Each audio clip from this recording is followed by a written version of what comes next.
What's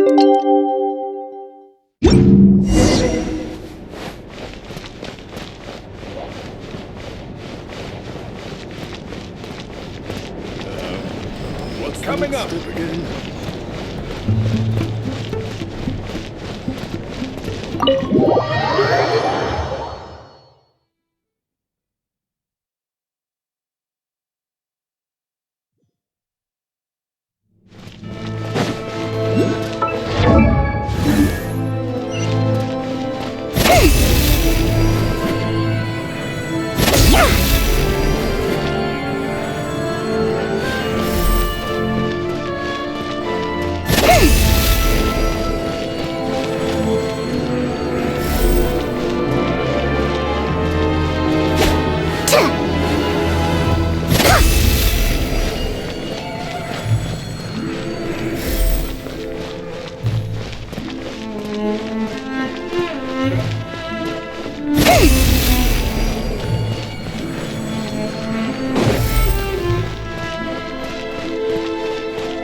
Ooh, it sure is cold today.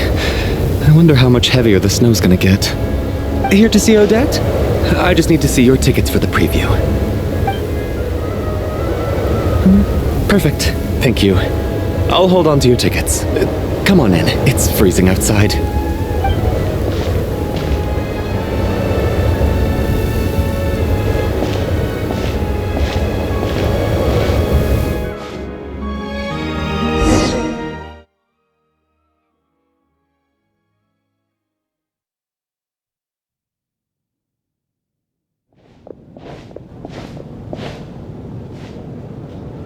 I think I'll leave the Lelek question until after the show's over. Then I'll go find Odette.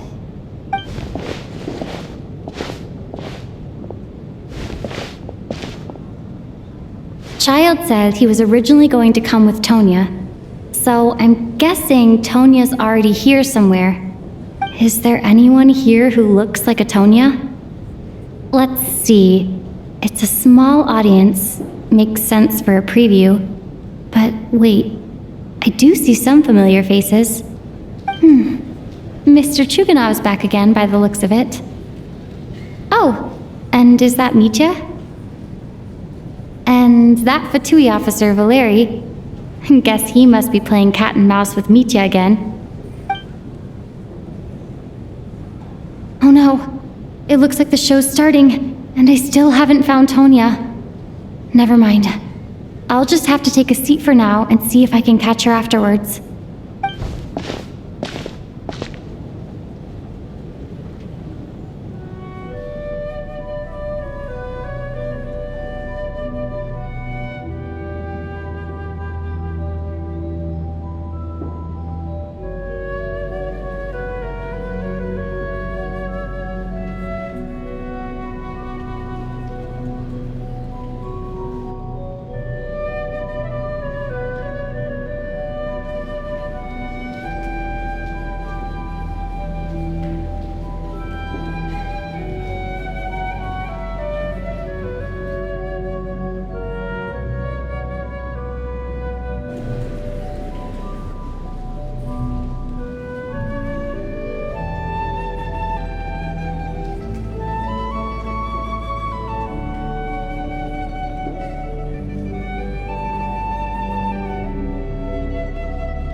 Hello, members of the audience.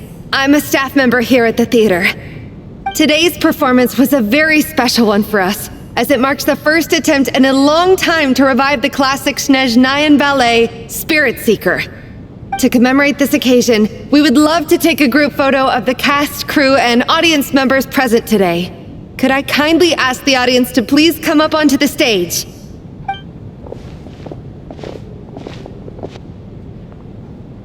All right, everyone, huddle in a little more. Now, look at the camera. 1, 2, 3.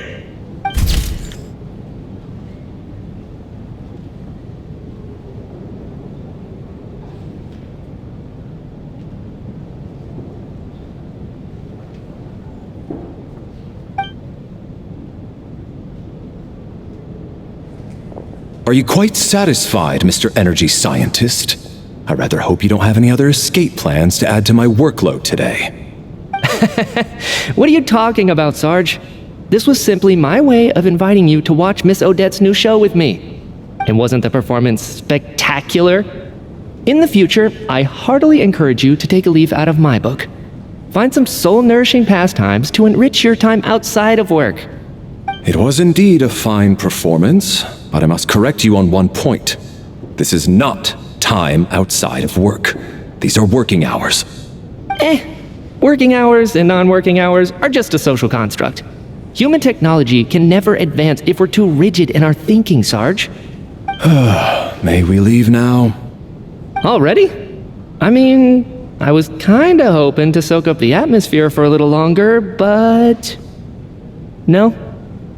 Okay, guess I'm pushing my luck. Didn't seem like too much to ask, but fair enough. Off we go then, Sarge. Back to the land of working hours. Lead the way. That has to be her. She's the only person in the audience around Tonia's age. Excuse me? Are you Tonia? Huh? Your brother's busy today, so I took his ticket. Don't worry about him. He's fine. Oh, okay. Sorry for the trouble. What's wrong? Are you sick? No, I'm fine. It's nothing. Maybe she caught a cold on the way here because of the weather?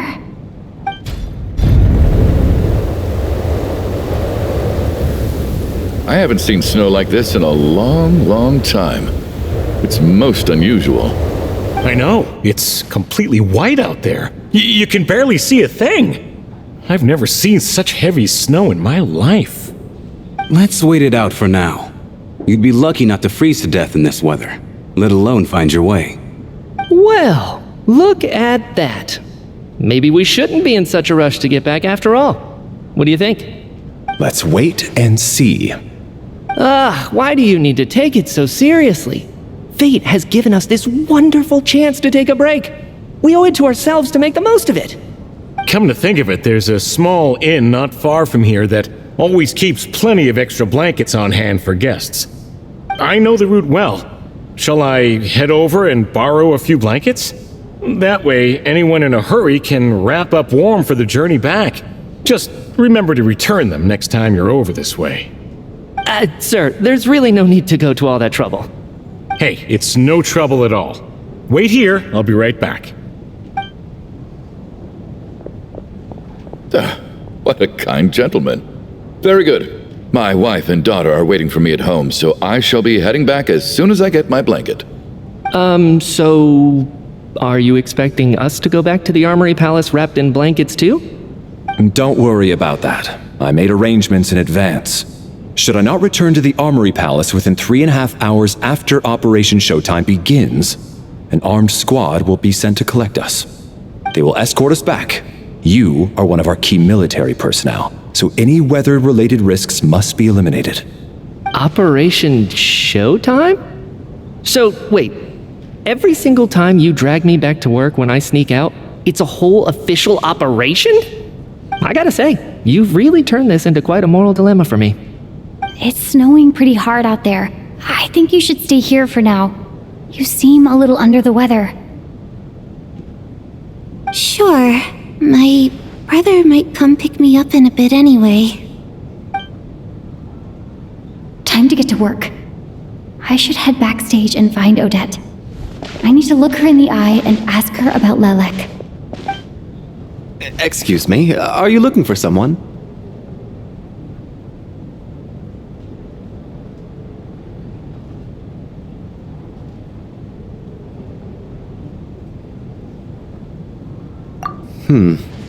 How do you know that Miss Vodianitsa is backstage?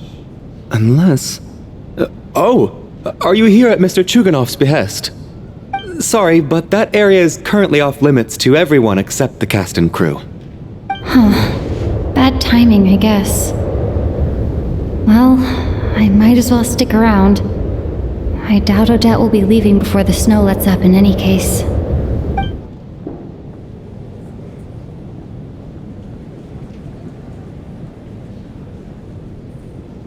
What happened to the gentleman who went to fetch the blankets? How has he still not returned? I was thinking the same thing. It's still snowing very hard. Do you think something might have happened to him?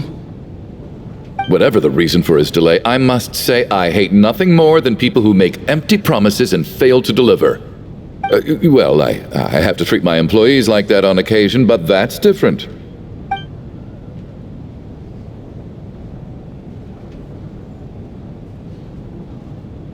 You seem anxious, Mr. Valeri. It's been nearly 4 hours since I left the armory. The army should have arrived to extract us by now. They know how much I despise tardiness and disrupted plans. There's simply no reason that they shouldn't have shown up by now, barring exceptional circumstances. Surely a snowstorm like this one counts as such. Few things in this world can stop the Snezhnayan army, Mr. Mitya. And a snowstorm is certainly not one of them. Why don't you go out and take a look? They might be right outside, waiting for your orders before they dare come in. An absurd hypothesis. I have no intention of leaving your side for even a moment until I have escorted you back to the Armory Palace. This doesn't look like an ordinary snowstorm to me. That guy who left earlier. It looked like he just vanished into thin air. Either that, or my eyes were playing tricks on me. A man-eating snowstorm? Come on. Night hasn't even fallen yet. Spare us the ghost stories.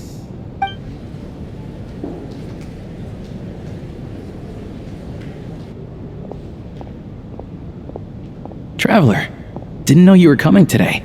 How come you didn't say anything?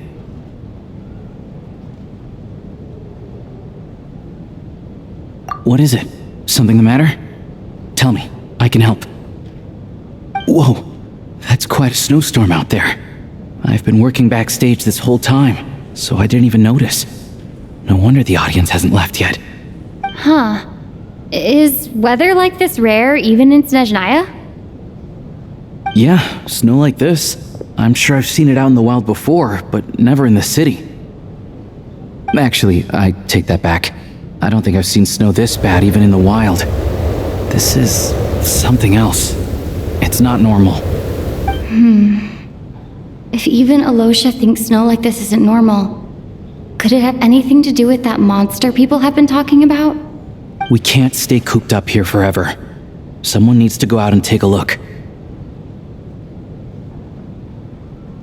No need.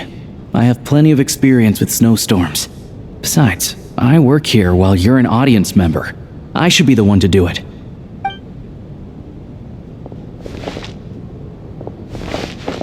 Everyone by the door. Careful not to let the snow soak into your shoes. In a snowstorm, you gotta look after your toes above all else. Heading out, my man? Be careful. I've been told the snowstorm eats people alive. Thanks for the advice. I am planning to be careful. I just want to take a quick look at the situation out there.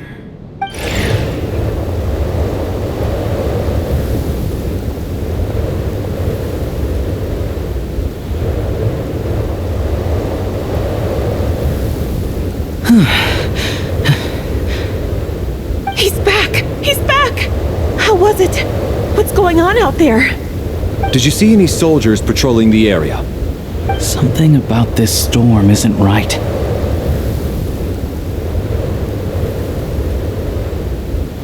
There's no one out there. I didn't see a single soul. And something in the air gives me the creeps. This isn't your average snowstorm. I suspect it might be related to recent events in our nation. I strongly advise everyone to stay here until the snow dies down. Are you serious? So all of us are trapped here now? That sounds a little far-fetched to me. You want to go outside and see? I, for one, am not risking my neck in that weather. This just turned from a minor delay into a major hassle. We can only hope that our friend who went to fetch the blankets just ditched us and went home. Is it really that bad? But my daughter, I won't be able to read her a bedtime story tonight. Huh? What are you all still doing here? Whoa! It's snowing hard! So now we're stuck here? Oh, this is terrible! Luckily, it was just a dress rehearsal today, so there aren't too many people here. On the bright side, the theater's always well stocked with supplies. If the snow still doesn't let up as we get into the evening, you can spend the night here, everyone. At least, I assume that's alright? Odette? Fine by me. This seems like a sensible backup plan under the circumstances. My thanks to the theater for being so accommodating. What are you staring outside and praying for, my man? You anxious to get home too? Oh, Your Majesty the Tsaritsa, I beg you, please do not let tonight's snowstorm stop. This is a golden opportunity to spend the night under the same roof as the two top stars in all of Snezhnaya. It's a once-in-a-lifetime experience. I think I've changed my mind. Sir, if you so much as look at us funny, you'll be seeing stars in a whole other way. Behave yourself, or you'll be begging for that blizzard. It's getting colder. We need to keep the indoor temperature up. Close the door and lock it tight. Let's head somewhere warmer.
And then there's the aristocrats.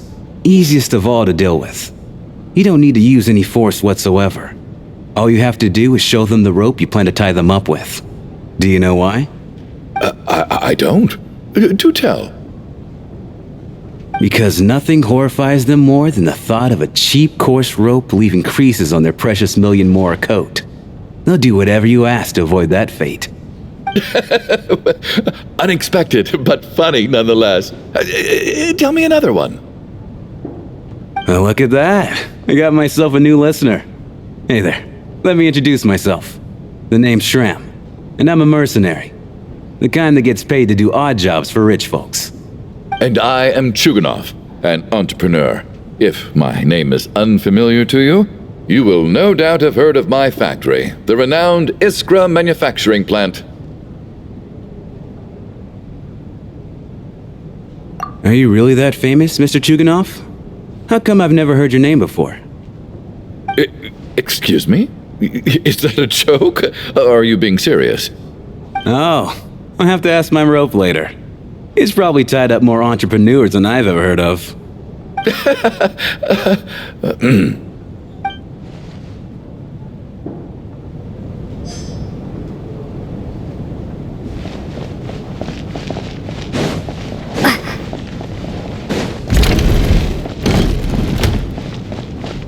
I have to say, even though today was a rehearsal and there were some hiccups along the way, Miss Odette's performance was one of the best I've ever seen, even compared to an actual show. Oh, I couldn't agree more, especially considering the weight of the subject matter. It takes a truly seasoned professional to do justice to a theme like love and regret. Do you think we were coming on too strong? Odette's ignoring us again. What about you? What did you think of today's performance?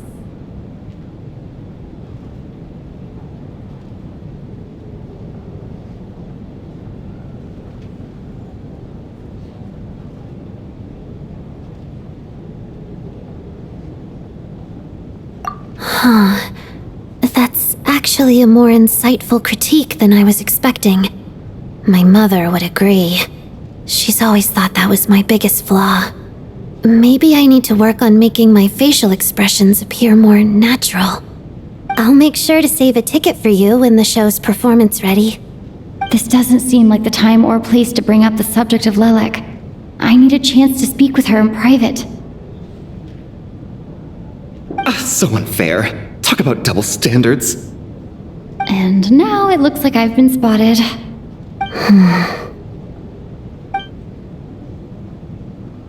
You know Mitya too? No, I don't. I just have a feeling that he might be dangerous.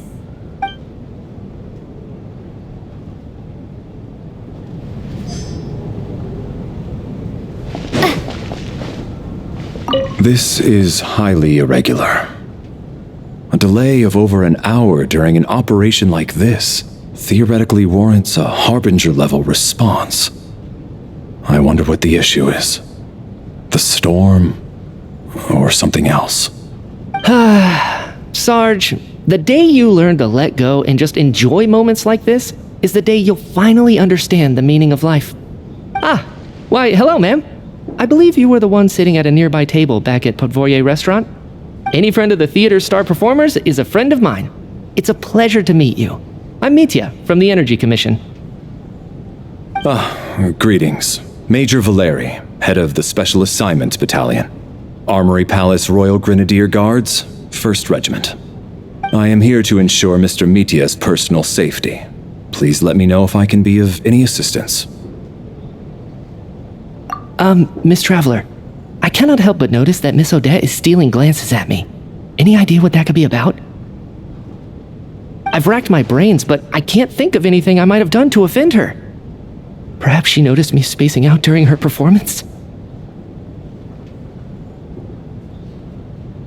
What? You mean I really did do something to upset her? Well, thanks for letting me know. So, Mr. Mitya, is your work related to Project Suja? Yes, that's right. The higher-ups in the Fatui transferred me from the Energy Commission to the Armory Palace because they wanted me to... Really? I can't even talk about that? Pretty sure it counts as part of my private life. All right, I won't say anything. Sorry, Traveler. As you can see, I'm afraid this pleasant chat will have to end here.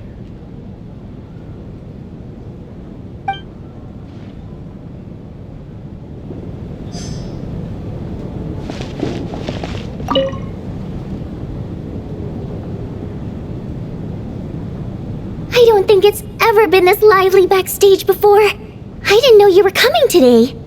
Hey, have you seen Chuganov? I heard he was coming today. Have you spoken to him at all? I'm with you. This could be just the chance we need. Yeah, I gotta figure out a way to coax some more intel out of him.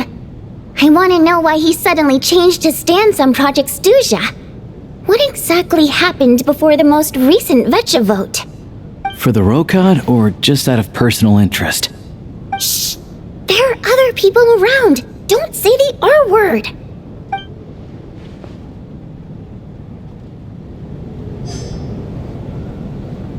Shh! There are other people around! Don't say the R word!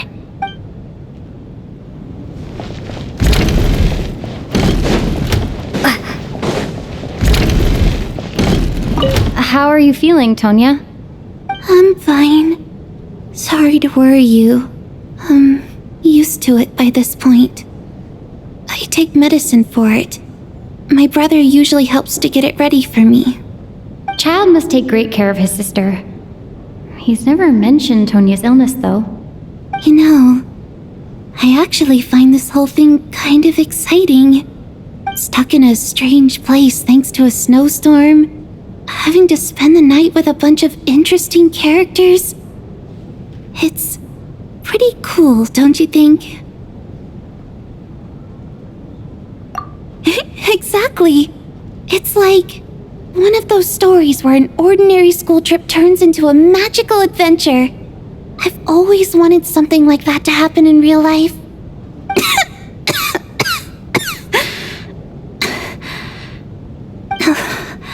I'm fine, really. Just got a little overexcited. Look after yourself. Otherwise, your brother will come after me.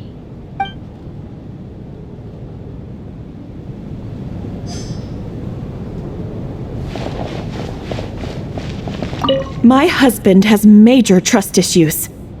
To him, I doubt even this snowstorm is a good enough excuse for me to stay out all night. That's the price of marrying into wealth. You'll get used to it. I'm not about to stop you if you want to leave, but don't drag me along. Hello? Can I help you?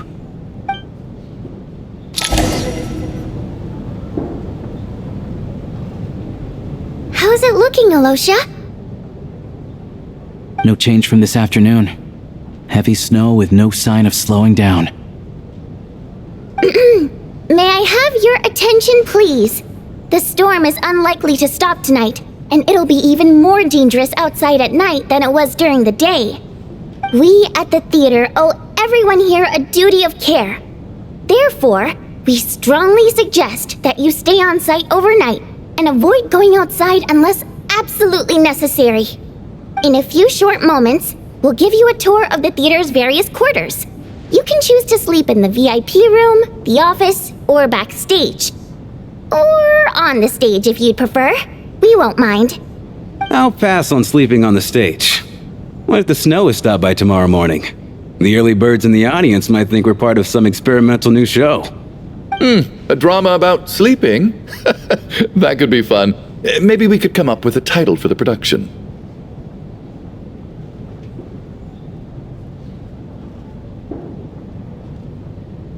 Not bad. Clear selling point, at least. Could be a big hit. Anyone who doesn't wish to sleep on the stage, please follow me. I'll show you to the rooms.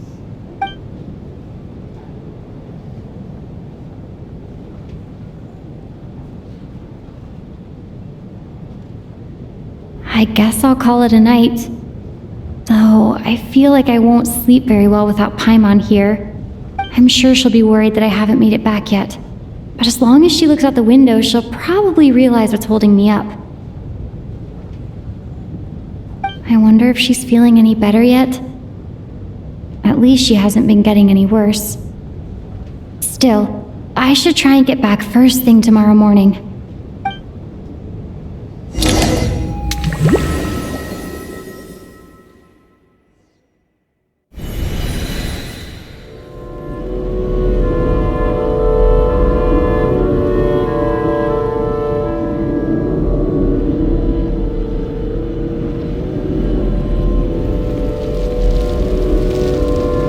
Finally! Welcome back to the world of the living, lazy bones. I was about to wake you. The black mist is almost on us. Still waking up, huh? You know, the black mist. It's been chasing us from below ever since we were born. You're just dozy. There's no way you've forgotten. Come on, let's keep heading up. Onwards and upwards is the only way to survive. Don't listen to a word those black mist cultists say. Here we go again. The endless march toward survival. What's going on? That black mist down there is creeping me out. And it's rising. Guess I should head upwards and get away from it. The black mist cultists believe that being swallowed by the black mist leads to everlasting peace. But if you ask me, they're just lying to themselves. We're the only heretics left, the only ones who refuse to give in. We have to keep going. But how do you actually know that they're wrong? Dangerous question there, Torgov. The moment your faith wavers, you start a chain reaction that ends in the collapse of your will. Put the question out of your mind. Stay strong and believe that the black mist means certain death. Okay, but it's not my mind that's the problem. My body's about to give up on me. It's already starting to falter.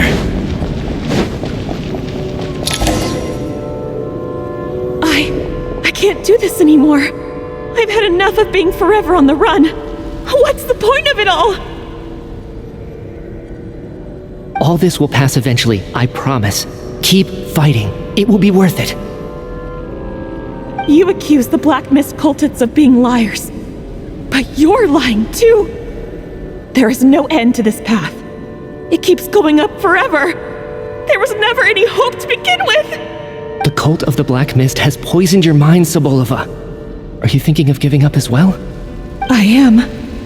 I think I'll take my chances with the Black Mist over this perpetual torture. As much as I detest the Black Mist cultists, I'm just too weary. Then I bid you both farewell. Let me put my personal opinions aside for a moment and say, I hope that you both find peace within the Black Mist.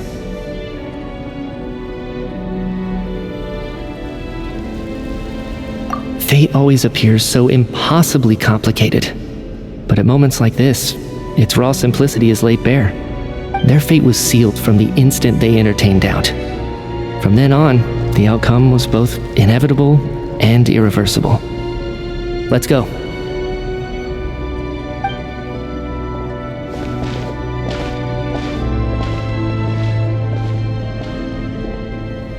Torgov and Sobolova are gone. I never thought the day would come when even they would be swallowed by the Black Mist. It's just you and me now.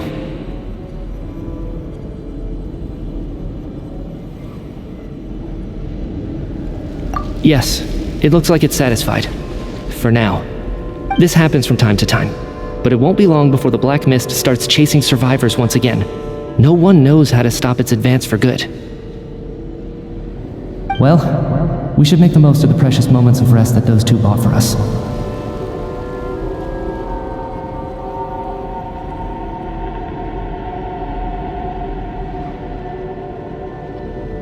Huh?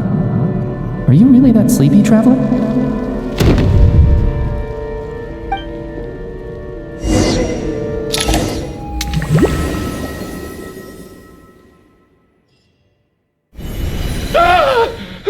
Help! Somebody, come quick!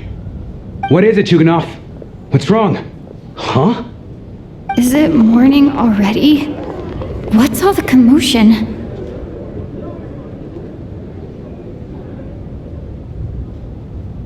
Sounds like it's coming from next door. I should check and see what's going on.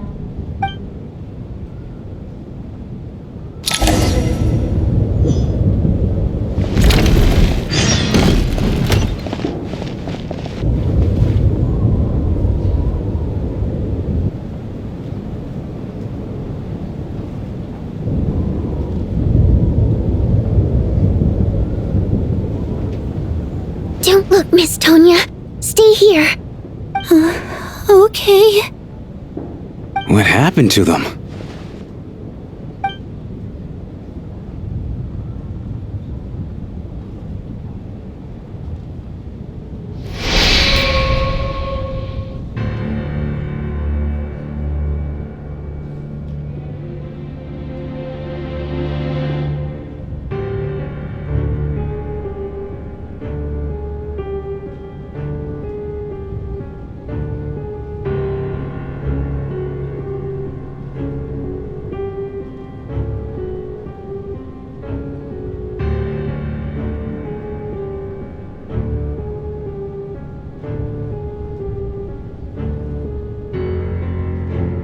These two people have passed away. And the strange thing is that somehow I knew this was going to happen. I knew that they would be the ones to die. Have I seen this moment before? Or did I have some kind of premonition? I can't remember what it was. Let me take a look.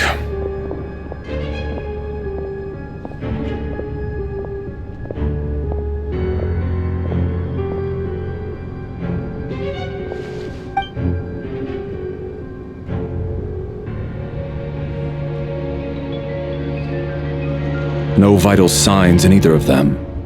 They're dead. The cause of death, however, remains unclear. No wounds on the bodies, no signs of a struggle, and no skin discoloration caused by the buildup of toxins. But just last night, they were chatting and joking away. This is so sudden. Could they have had pre-existing medical conditions? Even then, the odds of them both dying of sudden complications on the same night are extremely low. It's hard to believe that they died of natural causes, nor does this appear to be a suicide.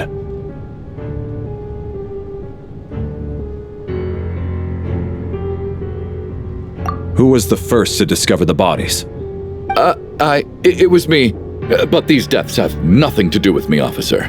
I got up early because I wanted to see if the snow had stopped. Then I noticed that the door to this room was open, and it looked like there was a man and woman inside. I just went over to see what was going on. I had no idea they were... I can corroborate this. I was doing my morning exercises near the stage. When I saw Mr. Chuganov heading this way, I followed him. I can also confirm that I didn't see a single person approach that room before him. The snowstorm was raging all night, and it's still going now. There's no way someone could have come in from outside, correct? You mean an intruder? No, not possible. I slept by the door last night as a precaution. There's no way I wouldn't have noticed if anyone had tried to open it. Everyone, split into pairs and search the theater for anyone in hiding or any signs of suspicious activity. I'll follow up with a full search of my own shortly. Go. There is no time to waste.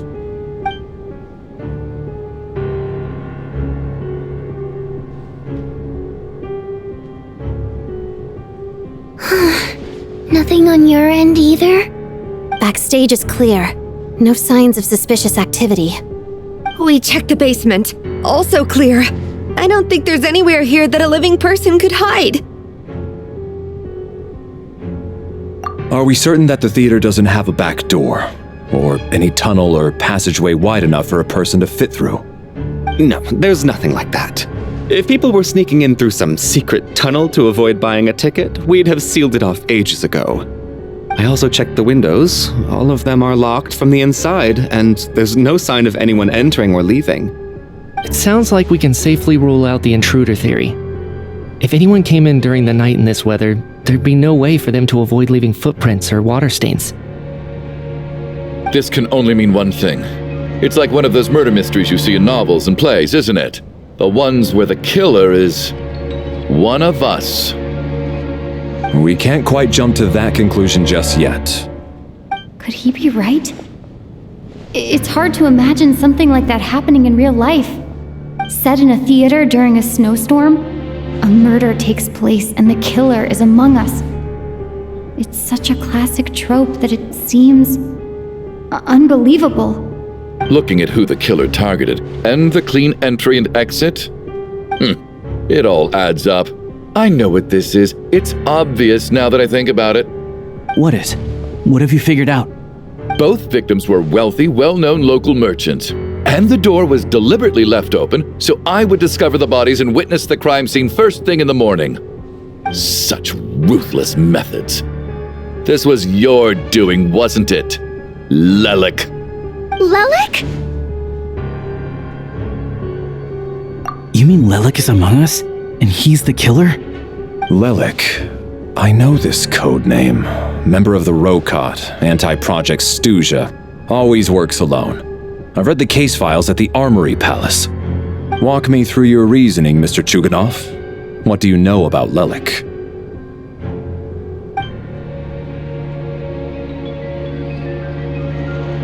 What now, huh? What now, Lelik? What more do you want from me? I already voted against Project Stuja at the Snezhno Gradvecha. You snuck into my house the other day while I was asleep. Left a threatening letter. And I did all that you asked. But Project Stuja cannot be so easily shaken. Not with the rooster in charge.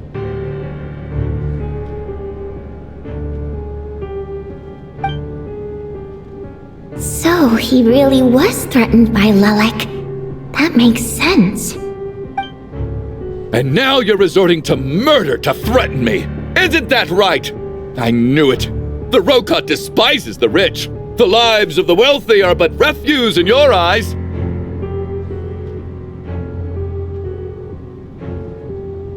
Show yourself! Which one of you is Lelik, Tell me! I'll do whatever you want! Just stop playing these mind games!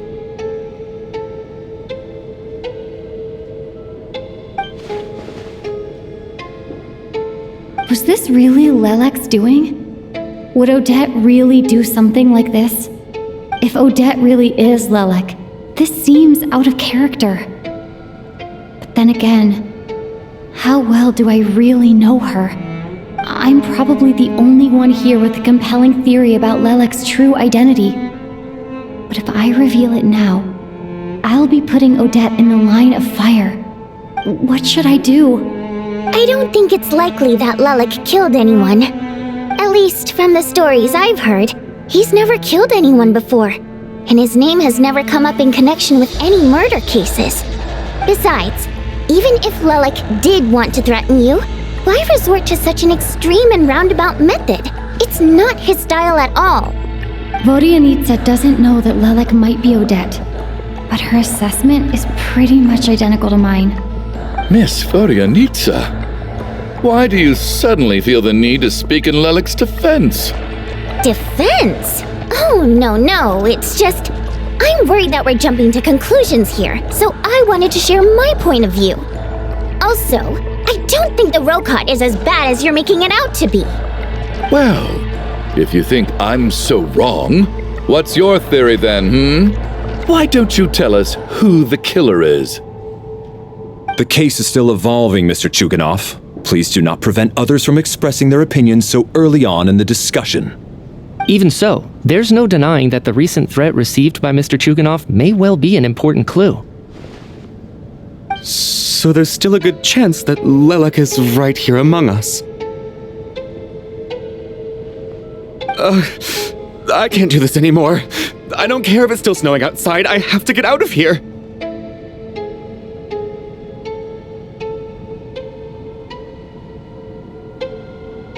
Whoa, take a beat.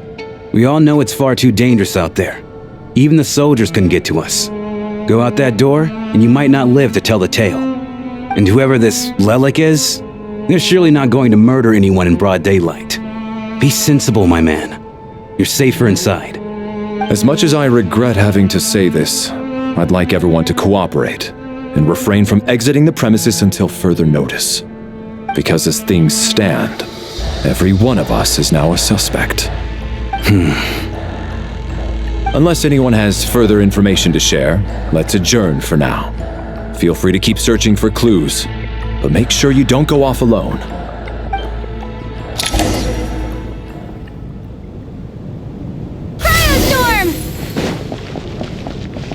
You seem to be very comfortable taking charge, Major.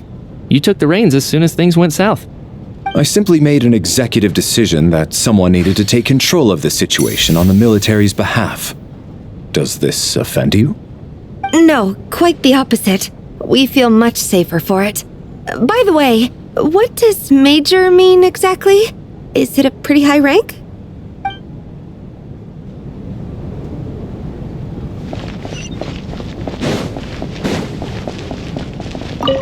I still find it hard to believe there's a murderer among us.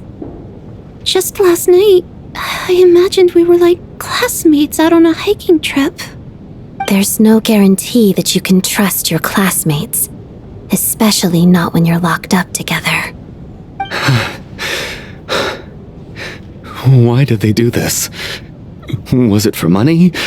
Even then, they could have just kidnap the people. They didn't have to die.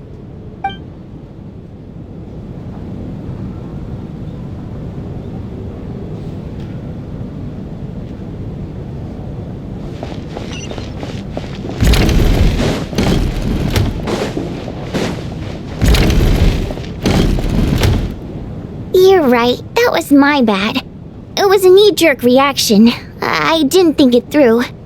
Luckily, no one suspected my identity.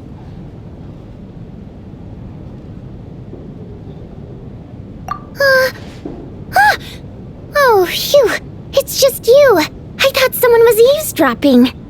Since Vodyanitsa and I were on the same page earlier, I think I should share my thoughts with the Rokot members first.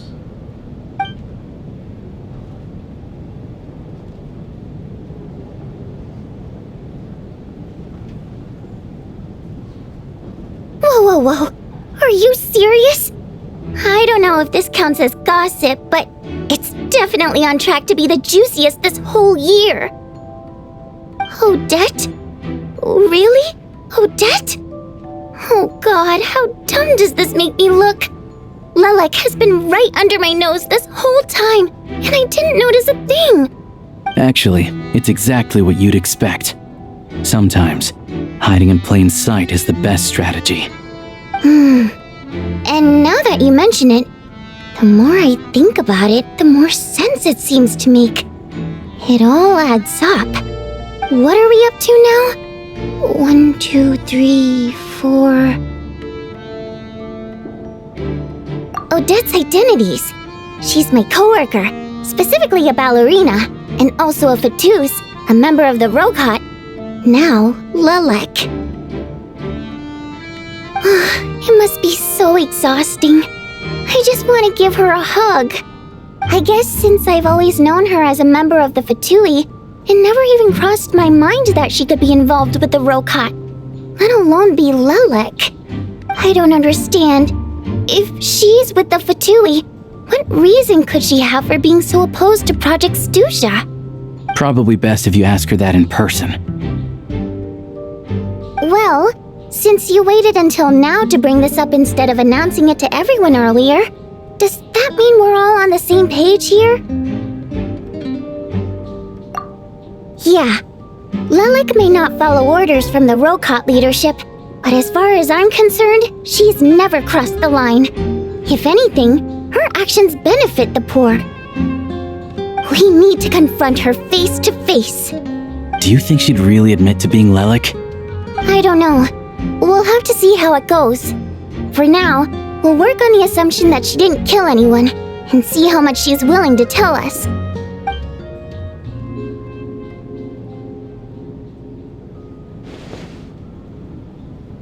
Now's our chance.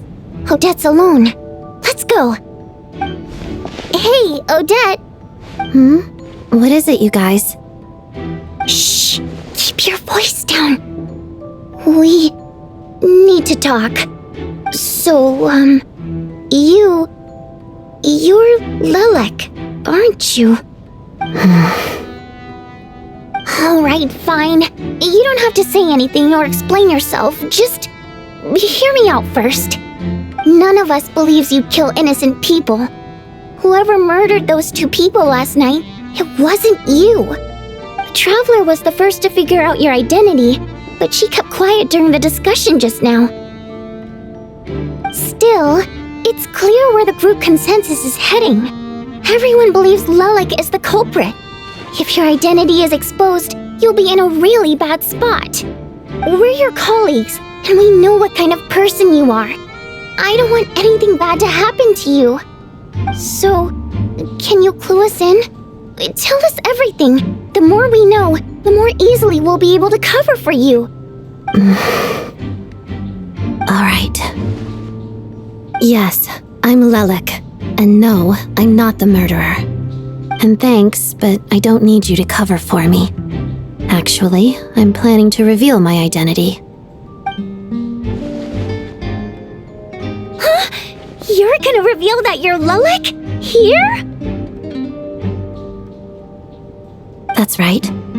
I'll admit I was surprised at first when Chuganov guessed that I was here. It was just a lucky guess, but it caught me off guard.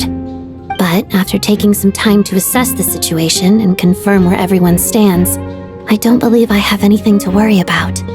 Are you sure you don't need a second opinion? Given the circumstances. Mr. Valeri! What?!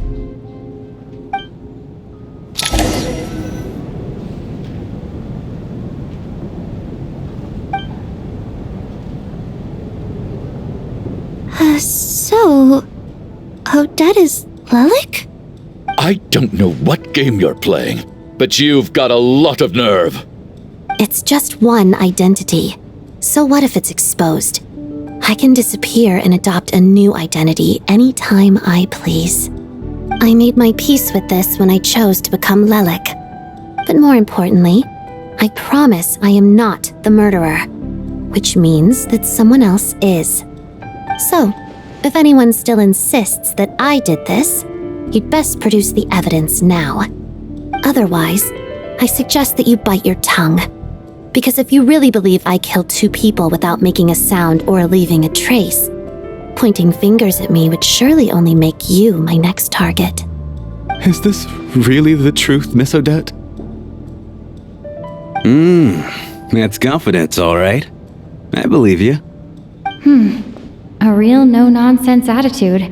I can see why Marionette said that she's on track to inherit the title of the Fair Lady. Are you seriously buying this? Hey, officer! She just admitted to being Lelik. Aren't you going to do something about this? I do have one question, Miss Odette. Why have you chosen this moment to come forward and reveal your identity? If I didn't say anything, everyone would be focusing all their efforts on finding Lelik. And that is exactly what the real culprit wants. I don't want to be the scapegoat who lets the murderer get away with this crime. Despite all the accusations, she made the smart choice. A remarkable display of rational thinking under pressure. Clearly, Odette's talent extends far beyond the art of dance. She thought so far ahead. Why do I always feel like I'm one step behind her in everything? You've convinced me. Dealing with the murder case remains the top priority right now. Let's put the name Lelik and all related incidents aside until further notice. Nevertheless, the group still considers you the prime suspect. I assume you have no quarrel with that, Miss Odette? I understand. You're welcome to keep an eye on me around the clock. I have no objections. Mr. Chuganov? For my wife and daughter's sake, I'll let you off the hook for now. But don't think you're forgiven for breaking into my house and threatening me. Just wait till we get out of here, Lelik. We'll settle the score then.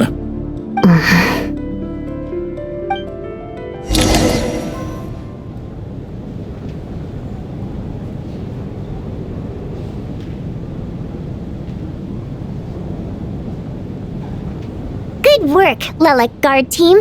And Lelik too. Here, have some hot water. Turns out Valeri knew about my exploits, so now I've been told I have to guard Lelik with him. Shouldn't you be facing my way if you're guarding me? At the moment, it looks more like you're my bodyguards. If the true culprit is indeed still at large, as you have claimed, we must keep our guard up against them also. Don't worry, Tonya. We'll get through this. Once the snow stops, the officials will step in. The investigation will get easier, and then we'll be safe. But once the snow stops, won't everyone just leave? You're gonna miss us, huh? Well, some of us work at the theaters, so we'll still be here. I'll even give you a special backstage pass. Really, Miss Vodyanitsa? That's awesome! You've made a fan for life! Aw, you're so cute, Tonya. Alright, let's swear to it. I promise to give you the pass, and you promise to never change your mind about being my fan. Promise.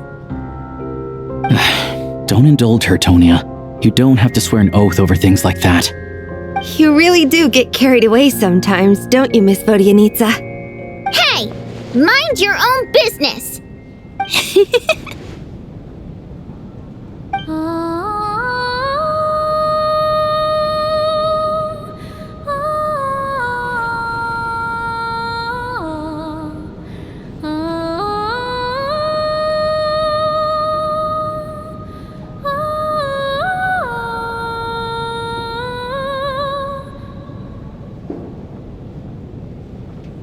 Don't be nervous, Miss Water Imp.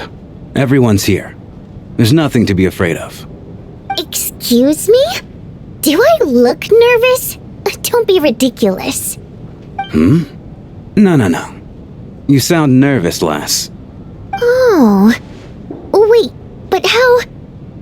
Okay, plenty of people know that I'm a water imp, but still... How come you understand our primary mode of expression? Primary mode of expression. I've not come across that concept before. Do enlighten me, Vodyanitsa. Well, it's just...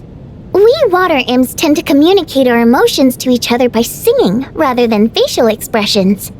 The emotions we convey through song take precedence over our facial expressions. So, we think of it as our primary mode of expression. I'm impressed, Shram. I didn't take you for a man of culture, but you're clearly rather learned. It's not about being cultured or not. The thing is, this mode of expression can usually only be understood by other water imps. It's not a simple case of a song sounding happy or sad. And yet, you're clearly human, Mr. Shram. It's really not the big deal you're making it out to be. I think I just have a knack for it. Plus, I have a... very close friend who's a water imp. A delightful lady.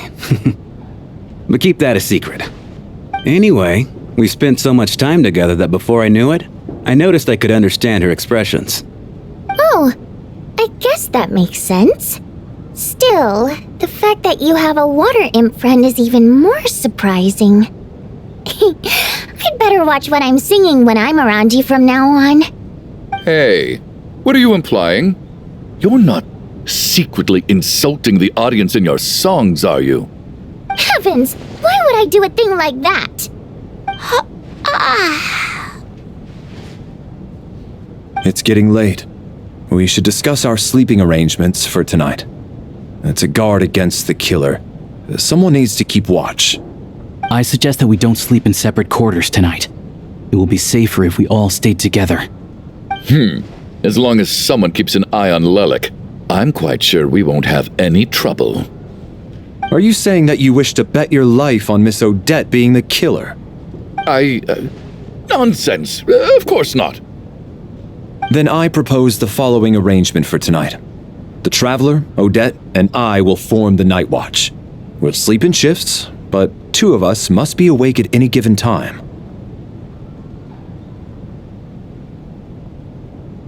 An excellent idea. This allows us to handle the Night Watch while also keeping an eye on Lelik. Meanwhile, the rule of taking shifts in pairs resolves the other issue. Namely that we can't necessarily trust the Traveler or Valeri either. I expect that plan took you quite some time to come up with, didn't it? Actually, our field combat manual outlines a similar approach. Although the scenario there involves guarding prisoners overnight during field operations. That being said, I must clarify that I harbor no disrespect towards you personally, Miss Odette. In fact, Lelik's numerous covert operations make fine textbook examples for military agents.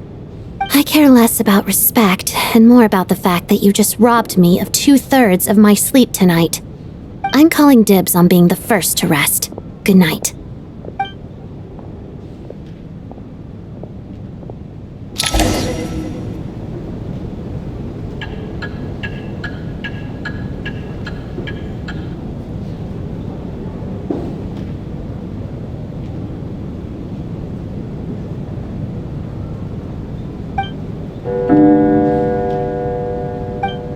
It's almost time. We should wake Odette. How are you faring? Oh, not going to argue with that. I'll take a quick nap. If you start to feel sleepy, wake me up anytime. It's finally time for Odette and I to share the night watch. I should wake her up.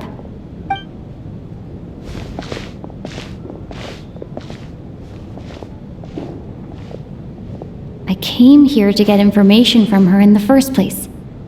Maybe I should think about what questions I want to ask before she wakes up. How long are you gonna keep staring at me?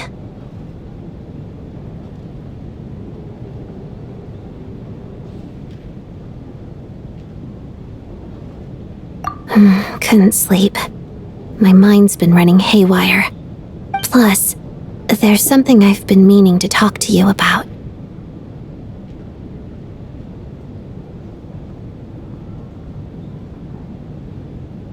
I had a hunch that you wanted a conversation too. Let's take this chance to clear the air, shall we?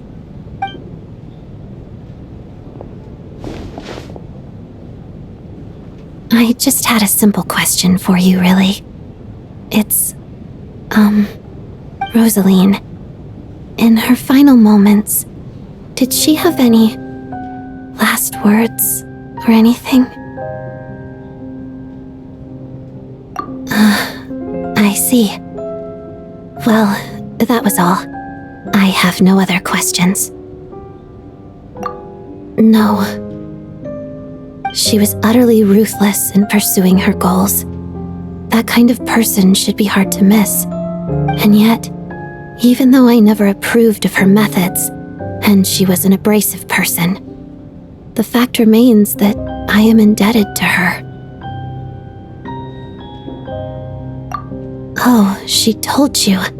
I guess that makes sense. I think she and Rosaline were on pretty good terms. Yes, Rosaline wasn't the kind to gossip about this sort of thing. Not that it's any huge secret to me, though. When I was a child, I had to join the Fatui for the sake of my mother and me. I trained under Rosaline. It was extremely grueling, and it didn't exactly come naturally to me. All I could do was try to ignore the biting cold and practice. I was a newcomer who'd managed to make a good first impression on a harbinger. There was pressure to live up to her expectations, to be worthy of the fair lady's reputation. Every day was a struggle against the cold, pain, and fatigue. And most nights, I struggled to fall asleep. After enduring all that, I've become almost immune to the sensation of pain. I suppose that was the cost of survival. Surely, any child who had to experience that would grow to hate her lot in life, don't you think? So, I put an equal amount of effort into my ballet. Because in my young mind, that was the only way to defy my fate. It was my way of telling her, the Fatui's demands and your expectations of me are not what I wish for. One day, I will leave. I think she probably blamed my poor performance in training on my passion for ballet. She knew my heart wasn't in it. One time, when I was secretly practicing a dance at night, she suddenly showed up. I knew she was there to catch me red-handed. I told her, "You don't deserve to watch the dance I learned from my mother." She looked stunned. I guess she was surprised that I lashed out first, before she had the chance. But strangely enough, on that occasion, she wasn't fierce with me like she was during training. Instead, she fell silent for a moment, and then left. After that, she never interfered with my dancing or asked me how it was going. She never came to watch me dance again either. Not even once. She was. But even now, whenever I take out this core Ignis, I can't help but think of that night. Of the look on her face.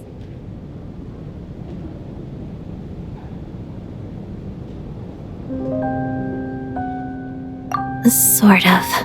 Although gift might be too kind a term. This is her flame sealed within ice. A symbol of her favor, yes, but also her way of keeping an eye on people. She knew the location of every piece of Core Ignis. If any recipient started acting suspiciously, she'd be on to them immediately. Trust her to make even a mark of approval feel suffocating. So, when news of Rosaline's death reached Snezhnaya, many people immediately crushed their Core Ignis. It gave them a profound sense of relief, like they'd broken free from her shackles. But I kept mine.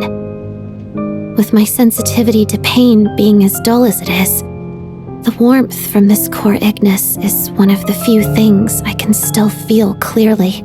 I still wonder, did she really come to stop me that night? I wasn't sure, but I was scared, so I said some really awful things. I guess she didn't leave anything behind. Not that I expected her to. It's fine. It's just a bit of a shame that we couldn't settle our differences before the end. She did. Are you sure she was talking about this event?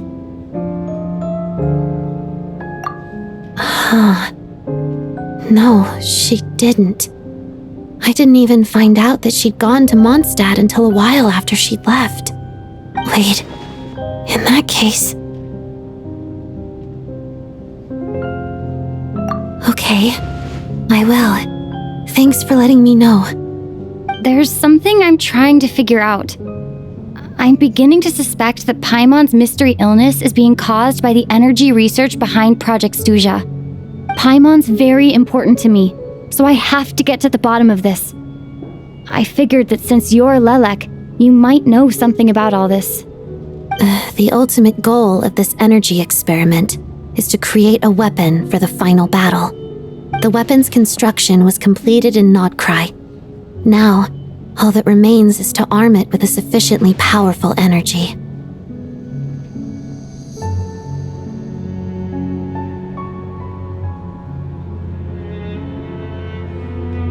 Yes, the weapon's development and all the related experiments are overseen by Lord Piero, the Jester, and the lab is located deep within the Armory Palace.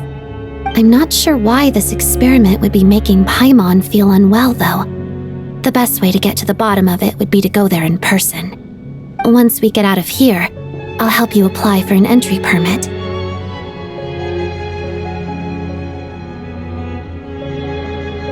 And I'm hardly the organization's proudest member, as you know. You answered my question about Rosaline. I want to do you a favor in return. It's that simple.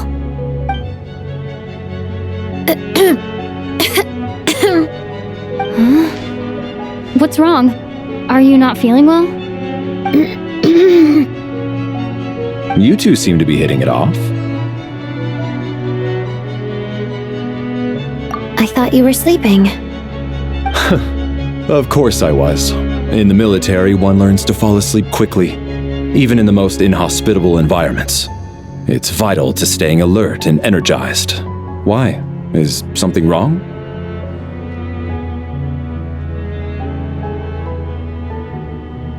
Even if he was awake, he can't have overheard us, right? Well, thank you both for keeping watch. Traveler, I'll take over for now. It's your turn to get some sleep. Sure.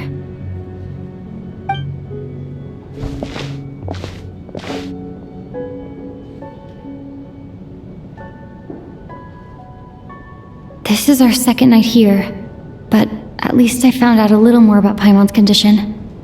I hope she's been sleeping well the past couple of days. Why do I feel like I'm being watched? Seriously? Is this payback for when I stared at her earlier? But I thought she was asleep. Never mind. I'd better try and get some sleep myself.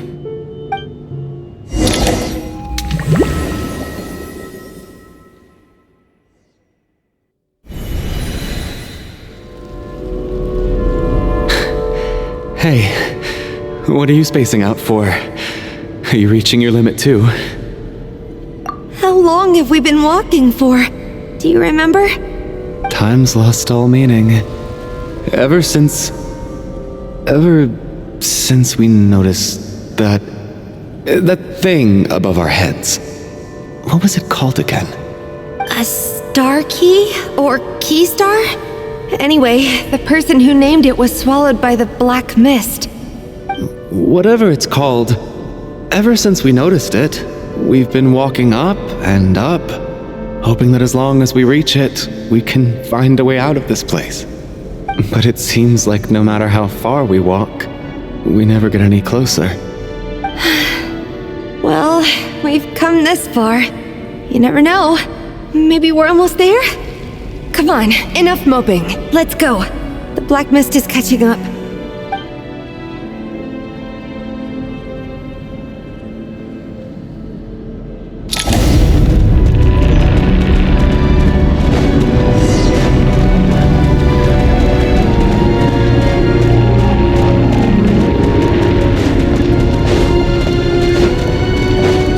Monsters! Watch out! Not again! I've lost count of how many times we run into them. Be careful.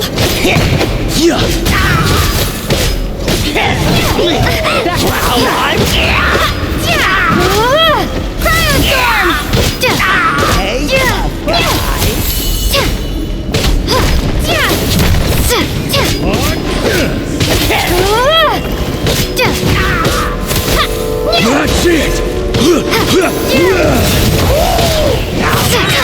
Fighting frost!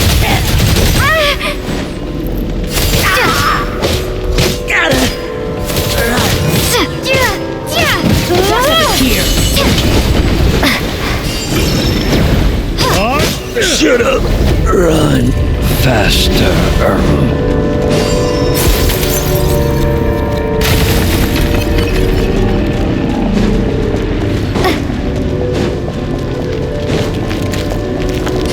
Here they come again! Get ready!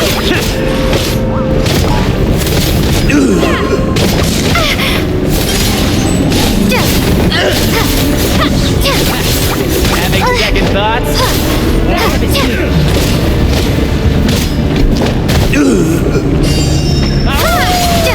Get a lot of air!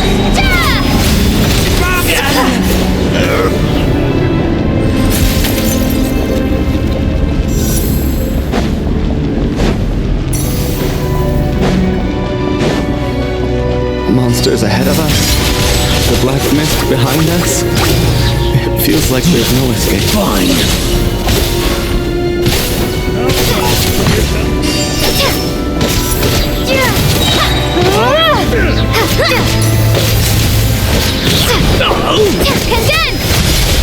Shut up! Run faster. Learned! Are you hurt, Coolish? No, I'm fine. It's just... suddenly I don't want to walk any further. I get you.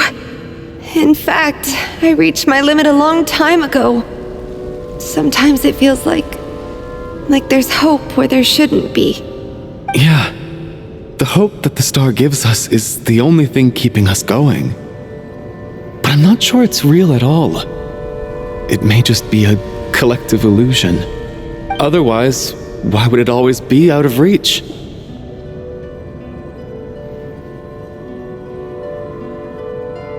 We know you mean well, but you're only saying that to try and encourage us to keep going, aren't you? Thank you, friend.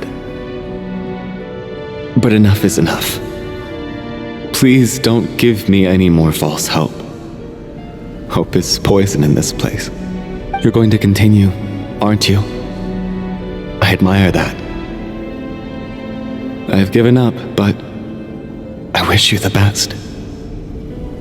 May there come a day that you catch up to the star and leave this godforsaken place.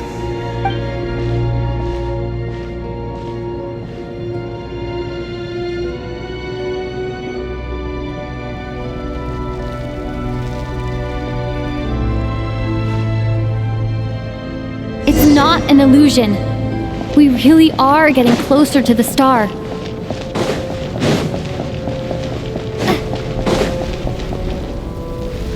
Congratulations.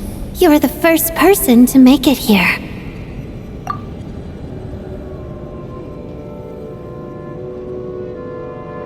I'm the star's envoy. The black mist has stopped rising. Its hunger is satisfied for now, having devoured your two companions. This is a good opportunity. I'll let you get some rest before we continue. What do you mean, leave? This star represents the starting point. It's the waypoint for the beginning. Congratulations on reaching the starting point. Once you are ready, we will head out and walk upwards. I will be right by your side the whole way.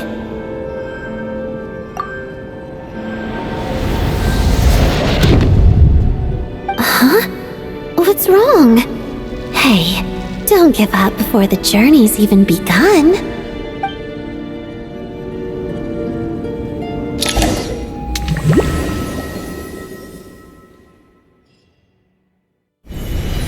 Rampana! Rampana! Is that Vodyanitsa's voice? What happened? Coolish, wake up! Please wake up!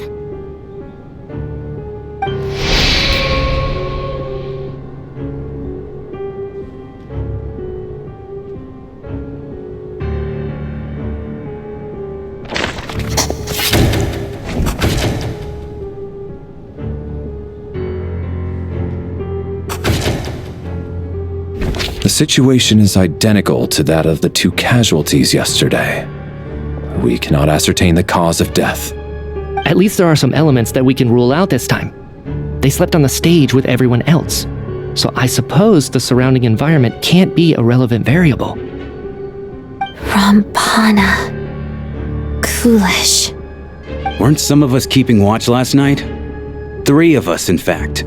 How could you not notice something was wrong? I'm as confused as you are.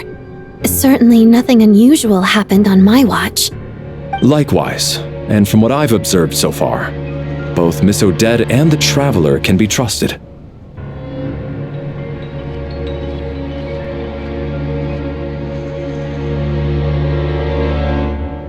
To be honest, I didn't get a wink of sleep last night. I couldn't help but think I was the target, so I just laid there with my eyes closed. I heard the Traveler and Lelik chatting, but otherwise I don't recall hearing any commotion during the night. Me too. I didn't want to wake everyone up, so I was concentrating hard, trying not to cough. I hardly slept at all. If anything had happened, I'm sure I would have noticed. Then, what could possibly be causing this? Once was bad enough. I can't believe it happened again. I worked closely with Rampana and Coolish for so long. I never imagined that one day they'd... And on the stage of all places... Vodyanitsa... 4 victims in just 2 days, and we still don't have a single lead. I need to get to the bottom of this as soon as possible. And above all, keep Tonya safe. I'd never be able to look Child in the eye again otherwise. Still snowing? Yes, I just checked. Still no sign of anyone outside either. So we only have ourselves to rely on. If you ask me, this killer can clearly strike whenever they please. The Night Watch was a useless endeavor from the start. Lelik must be an expert in poisoning. Clearly she used some poison that can't be detected on the corpse. Here we go again. Listen, I was already thinking to myself last night, was Lelik's reason for revealing her identity the real story? Well, now I have my answer. It most certainly was not. She's been playing us for fools.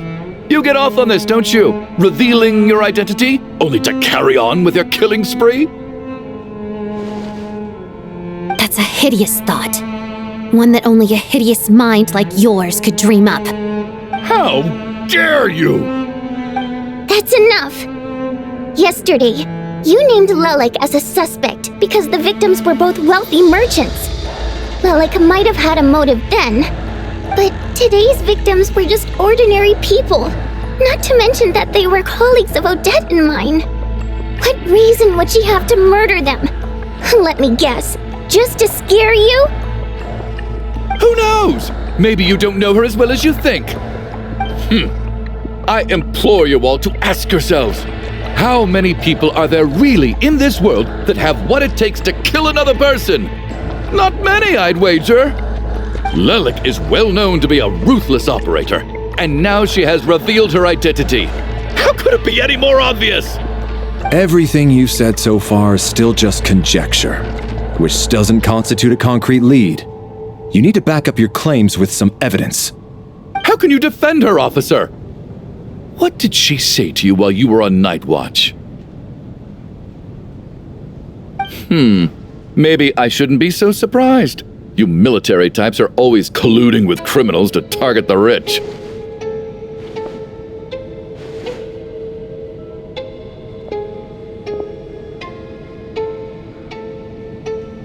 All so you can get your grubby paws on our hard-earned fortunes, then tell us to fall in line.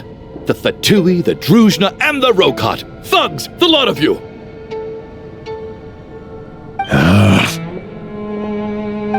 Don't you dare!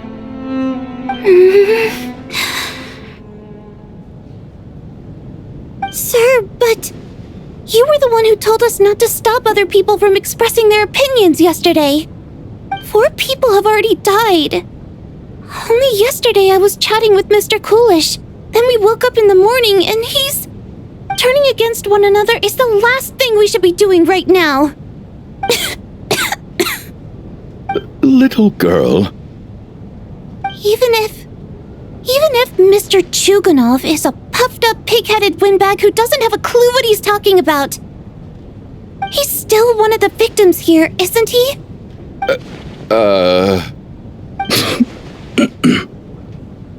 Quite. I had no intention of resorting to violence. But you're right, Miss Tonia. I ought not prevent him from speaking his mind. In any case, I believe Mr. Chuganov has calmed down a little now. We may resume our discussion. I don't think there's any need for that. What is there to discuss? Nothing about this situation is normal. Did you have an idea, Mitya? You're the brainiac here, right? Come on, clue us in! I've been mulling something over. All the leads we have so far concern things from outside the theater. Miss Odette's alter ego, the threats Mr. Chuganov received. But then there's the 2 double murder crime scenes themselves, which have given us absolutely nothing to go on whatsoever. That's highly unusual. Even with the most careful killers, there's always some evidence left behind. So what are you suggesting? I think this could be a supernatural event. It isn't characteristic of human-on-human homicide at all. Correct me if I'm wrong, but aren't you supposed to be a scientist? That doesn't sound like a conclusion someone like you is supposed to make. I got into scientific research because of my insatiable curiosity. But if the present situation defies all known scientific explanations, I don't mind shifting my curiosity toward the paranormal instead. Now that you mention it, I remember when I first came to the theater. I heard rumors about this place being haunted. Haunted? Yeah, I think I heard the same thing. But I mean, they're only rumors, right? We've worked here for years. Surely we would have noticed any spooky goings-on by now. Well, this has taken an unexpected turn. A haunted theater? If Paimon were here, she'd probably be hiding behind me in fear right now. Why don't we take this opportunity to look for clues again with a more open mind? Maybe a different perspective will help us see something different. Very well. Whether it's criminals or ghosts we're looking for, the same rules apply. Everyone needs to tread carefully. I'll move the bodies into the same room for now.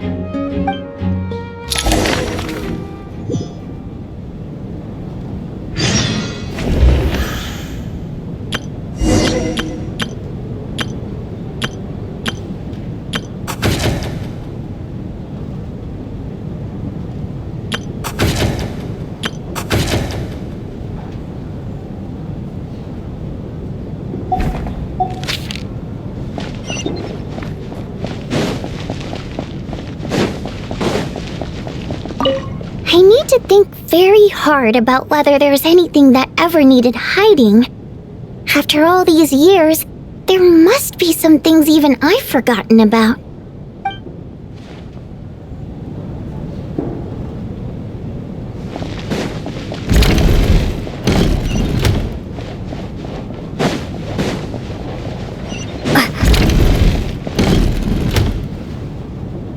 Valeri, come take a look at this. You too, Traveler. Some sort of notebook. What is it for? It's the on-duty logbook for the theater. Kulish was the main person to use it. He mostly used it to record any unusual incidents during a show, audience numbers, exit times, and so on.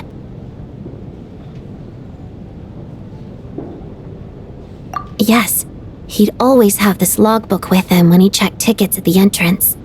This should confirm a lot of key details about the recent show.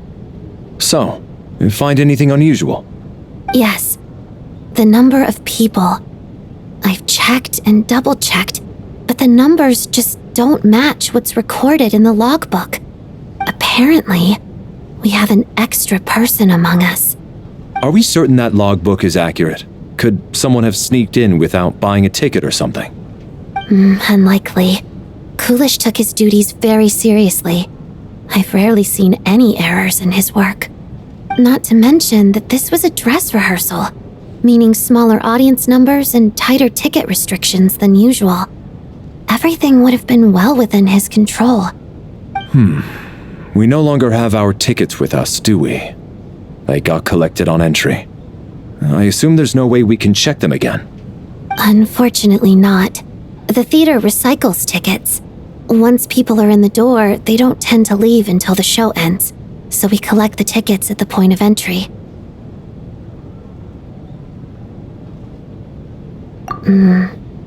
Still, I'm inclined to believe that this discrepancy in the head count is significant somehow. Did an extra person just materialize out of thin air?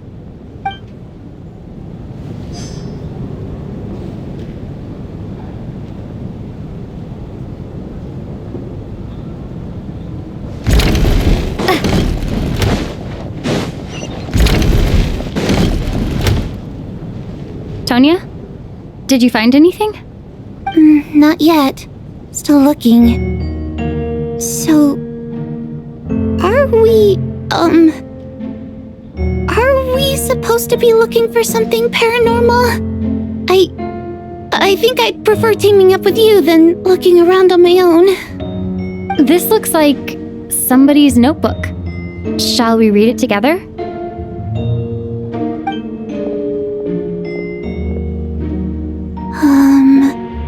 Well, it doesn't look scary or anything, so I guess it should be fine. Alright, let's read it together.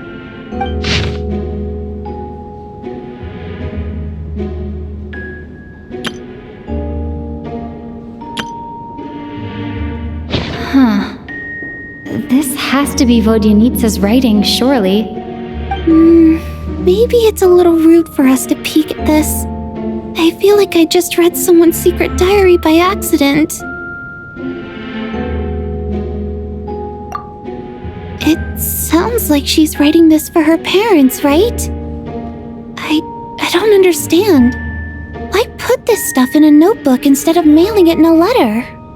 Because her water imp parents belong to the aristocracy, who were driven out of Snezhnaya by the Tsaritsa long ago. And now they live somewhere new, where the postman can't get to.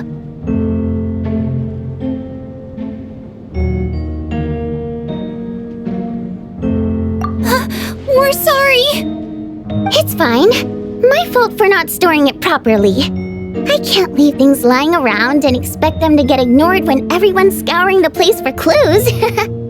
Alright, give me my notebook back. I'll take over the investigation in this room.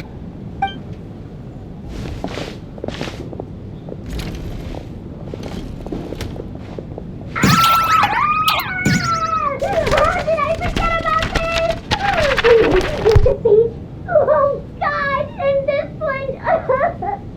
Oh my!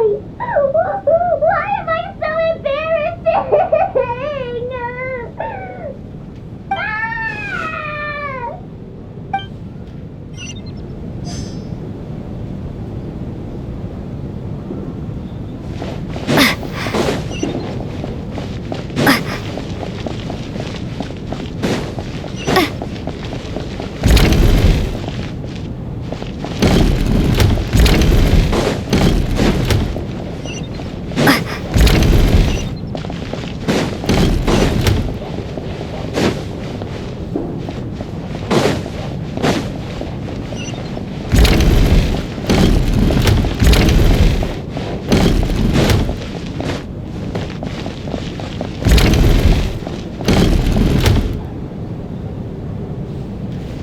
Traveler, since you're here, come take a look at this.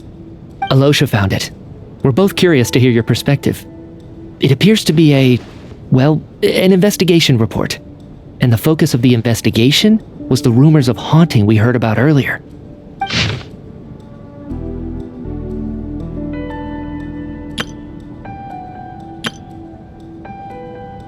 An investigation report, huh? Looks quite old. Huh. This person's name looks to be of Sumeru origin to me. Was the investigator from Sumeru? The theater manager must have hired an investigator once specifically to look into this issue. But it doesn't look like anyone ever looked at the report. Presumably, the manager wanted to know if the supposed haunting was dangerous while also being fearful of word getting out in case it affected the theater's business. Anyway, the bottom line is, the haunting is actually real after all. It's caused by an obstruction in the ley lines. Is there any chance this is the key to finally making some progress with the murder cases? Ley line problems are pretty unexceptional to me by this point.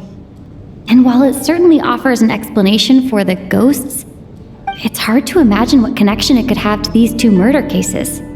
Some of the language that appears at the very end of the report caught my eye. Angel civilization, ley line renovation? My area of research doesn't touch on any of that, so it's completely outside of my wheelhouse. Huh? A piece of paper just fell out from the report. It landed right by your feet.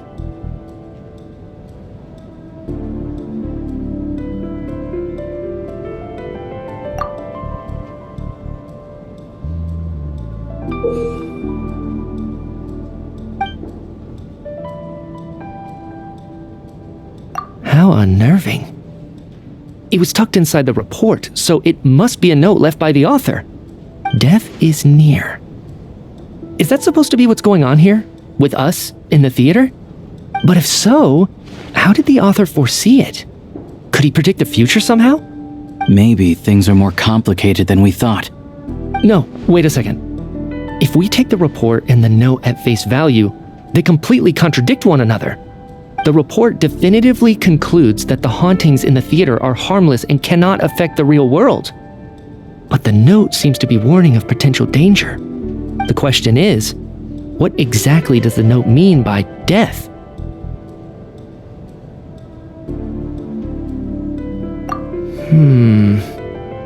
The various ways we could interpret this keyword lead in completely different directions. Let's pause our analysis here for now. I think we need more information.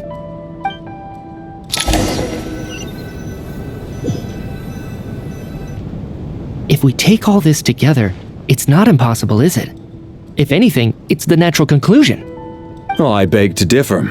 This sounds to me like a product of a researcher's vivid imagination. And perhaps it's because I'm still viewing this through the lens of a typical murder investigation. But still, I'm struggling to be persuaded by your theory. Does it really sound that far-fetched? Alright, well, let's treat that as speculation for now. I do agree with what you've said, so let's go with your idea for now. Good. Okay, now that we finally have some meaningful leads, I think it's time to reconvene. Let's get the others.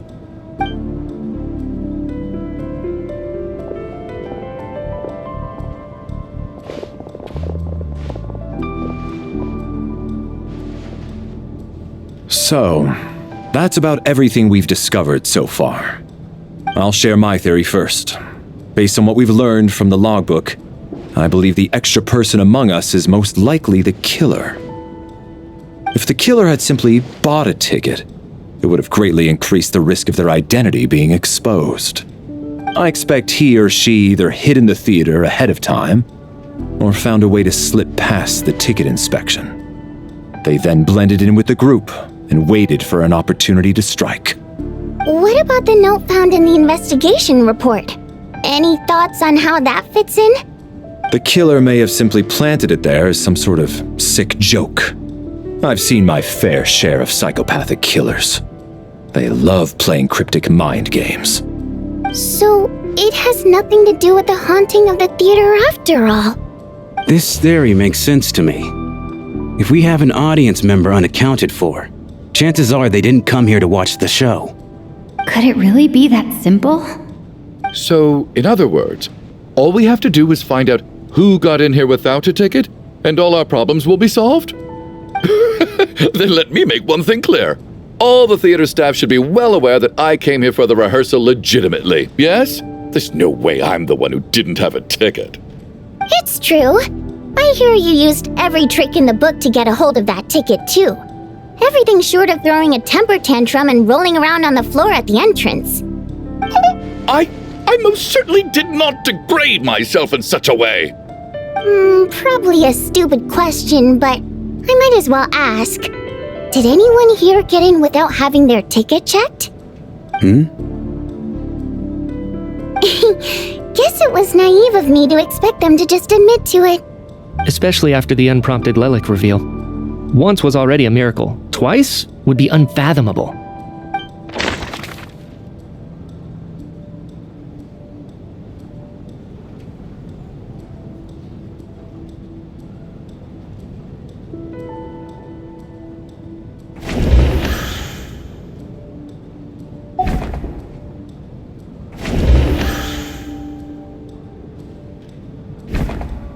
I don't believe any of us here knew Shram before all this.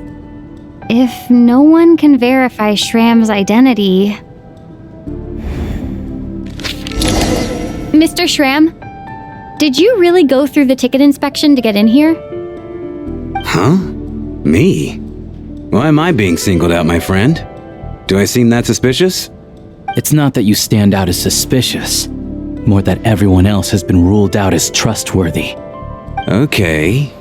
Well, we spent the best part of 2 days together now, so I'm sure you can all tell what kind of person I am. I'm a true gentleman. I never dream of doing something like sneaking to the theater without a ticket. Yeah, I have no doubt that you're a good person. But the problem is, none of us here actually know you, so no one can say for sure that you are who you claim to be. Although, actually, what was it you said last night? Yeah, you're friends with that water imp, which is why you understand our primary mode of expression. Last time I checked, there were barely any of us remaining in Snezhnaya, since most of the water imps left. Could you tell me a little bit more about your friend? There's a good chance I actually know her. And I suppose it's also kind of a way for everyone else to get to know you a little better.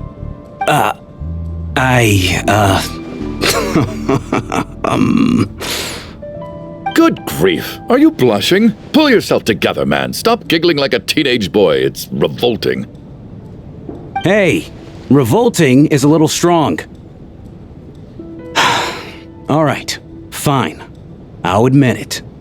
That water imp friend of mine, the truth is, we're dating. I was just a bodyguard hired by our family. But the stars must have aligned because sparks began to fly between me and their daughter. Never in my wildest dreams did I think I'd get so lucky. We don't need details. Just get to the point. Okay. I'm just a little hesitant to reveal her name, that's all. You know how it is. These are delicate times. Even with me to protect her.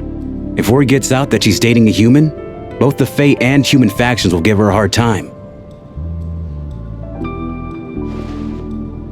Really? Wait, no. That can't be. Huh? Shram, what the devil are you talking about? Why is everyone looking at me like that? Surely you can understand where I'm coming from. Delicate times? Factions? Yes? You know, the Civil War? Last time I checked, the Fae and the humans were still at each other's throats. If I'm not mistaken, the last significant civil war in Snezhnayan history was over 400 years ago, when Her Majesty the Tsaritsa had just taken the throne and was consolidating her reign. What do you mean, 400 years ago? What's going on here? Is Shram from the past? All right, Mr. Mitya, you win this round. As far-fetched as it is, it appears that your theory may be correct. I'm just as amazed as you are. I didn't even believe it myself, to be honest. Is someone going to explain what's going on here?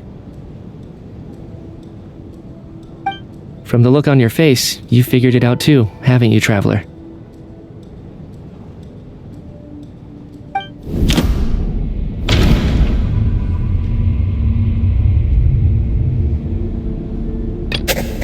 That seems to be the case. Shram's the extra person, but there's no way of learning his identity from this clue. Vodyanitsa's private letter touches upon the history of the Water Imp aristocracy's exile, but reveals nothing about Shram's identity.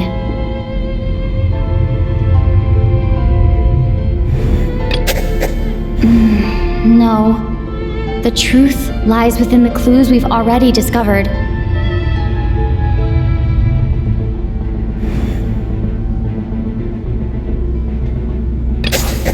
The theater's ley lines have been modified to block souls within its grounds from returning to them. Some souls can even wander this place forever. Mr. Shram's statement proves he's from hundreds of years ago, and according to the investigation report on the theater hauntings, Mr. Shram is very likely a lost soul wandering the theater.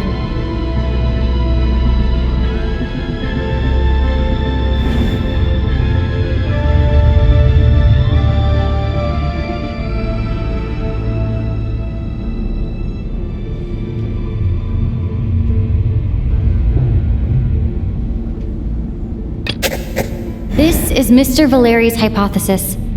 If there is no supernatural element to this incident, it's very likely to be true. For some unknown reason, the soul that has been wandering the theater due to the ley line issues has joined our group and blended in. Yeah, that must be the immediate reason why the ticket count doesn't match the number of people present.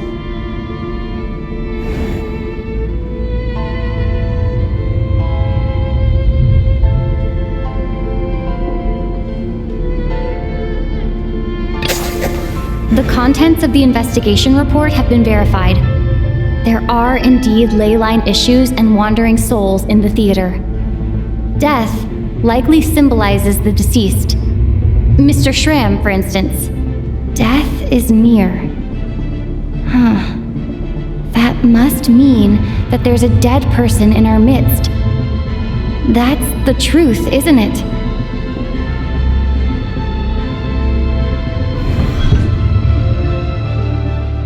Yeah, the logic is clear now. The investigation report said that there would be souls stuck wandering around the theater because the ley lines were cut off. Mr. Shram must be one such soul who died in the theater a long time ago. In which case, that also makes him our extra person. So when the note said death is near, it must have been referring to death as in the deceased, people who died a long time ago. Someone who died a long time ago. In short, there's a dead person among us. The extra person we've been searching for is a ghost from the past. You mean I'm a ghost? No. Don't make jokes like that, my man. There must be some mistake. But even if I was dead, I know for a fact I didn't kill anyone these past 2 nights. Yeah, even if all that's true, the report also said the souls inside the theater can't affect reality, right? They're harmless. Then what if the problem isn't the souls at all, but the ley lines themselves? The ley lines have a powerful ability to attract and devour souls. Let's say that the ley lines are like a black hole, constantly seeking to engulf souls. But the souls that don't want to return are trying to avoid being sucked in. Why does this analogy sound so familiar? What happens when the black hole can't achieve its goal? I'm only speculating here, but what if it ended up swallowing innocent souls by mistake, or intentionally taking other souls to compensate? That could explain why we weren't able to determine a cause of death. If you're right, and their souls were devoured by the ley lines, it does make some sense. It does seem to explain a lot of the things we couldn't make sense of. Does that mean it's true? Except there's no concrete evidence. Mitya is relying on a lot of logical leaps. Still, it seems like the best explanation we have under the circumstances. All right, so how could Shram not know that he's dead? Seems a little unlikely that he hasn't noticed anything unusual even after several days interacting with us. On the contrary, it's perfectly normal for a soul to wander the theater for centuries without questioning their existence or reason for being there. It's simply what's natural for them.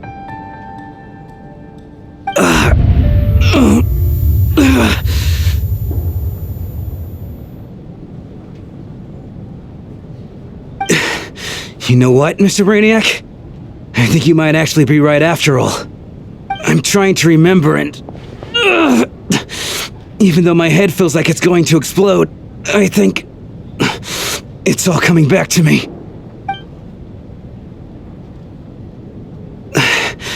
I was the one who didn't want to remember my own death, so I forced myself to forget. Well, I'm sure those are painful memories. My lady and I snuck out to go on a date one day. We bought tickets for the theater. It wasn't really my thing, but I was just happy to be together. All of a sudden, a group of people burst into the theater, shouting for all the water imps to get out, performers and audience members included. It was clear the conflict between humans and Fae had reached a boiling point. This time, the extremists were even coming after the water imps who had nothing to do with the war. I thought I could pull one over on them, so I took off my jacket, draped it over my lady, and tried to sneak out amid the chaos. But I got caught. They started shouting, calling me a traitor to humanity. But I was going to do whatever it took to buy our chance to escape, no matter how many people stood in my way. I had to, both as their bodyguard and out of love. It's all right, friend. You can stop there if you want. You don't need to dig all that up again. It's just... even now, I'm still struggling to accept the truth. How could I be dead? I'm sorry, everyone. If I had known I was a dead man walking, I wouldn't have dragged you down with me. If I'm the cause of all this death, then punish me however you see fit. But, Mr. Shram... No. I refuse to be a burden. I know what I have to do. You said I've been wandering the theater for centuries, right?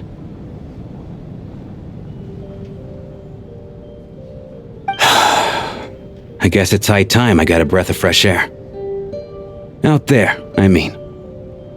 I'll leave this place and take all this death with me. Go out on my own terms.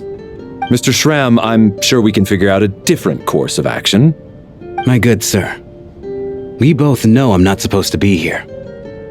I should have accepted my death long ago. One way or another, this has to end. Unless you're saying this goes against another one of your military principles somehow. No, I'm speaking on a personal level this time. Let it go, man. Oh, wait. One last thing. Miss Water Imp. My lover. Her name was Litia. Litia Ozarova. Do you know what happened to her? Ozarova. Oh, Auntie Ozarova. That's what we all called her. I remember her as a very kind elder. She had a bunch of kids, too. I'm so glad she survived. And she had lots of kids? Good. That's... good. I could hardly expect her to stay single just because of what happened to me, right? As long as she went on to be happy, that's all that matters. Besides, I'm dead. My soul has been wandering around here for so long because I was worried about her. But now, I can go without regret. There's no need to see me off, my friends. I've enjoyed our time together over these past few days. Perhaps We'll meet again in the next life.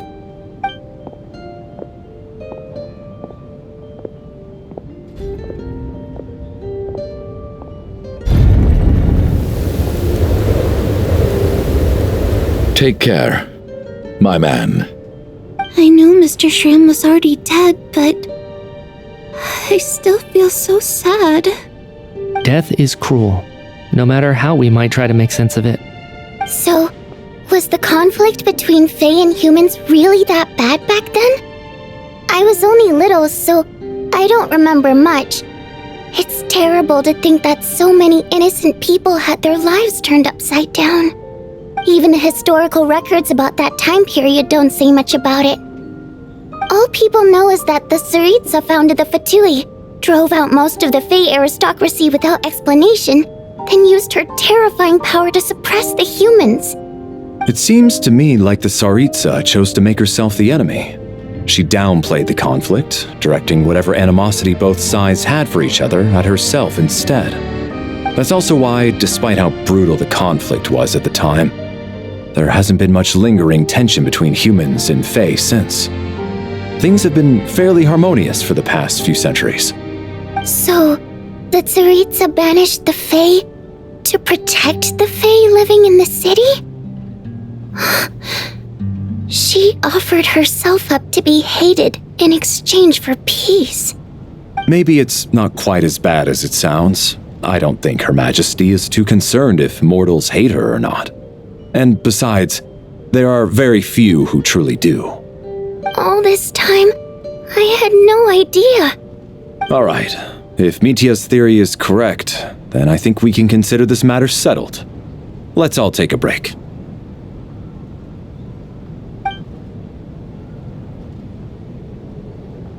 Ugh, if only this blasted storm wasn't still raging on.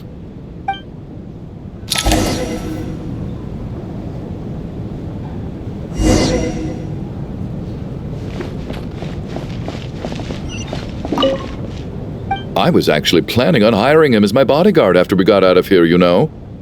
Oh, poor guy.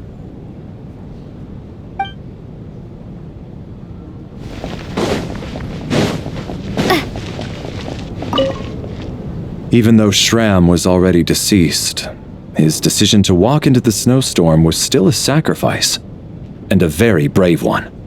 This is one of the few times I don't feel at all happy to have my theory proven true.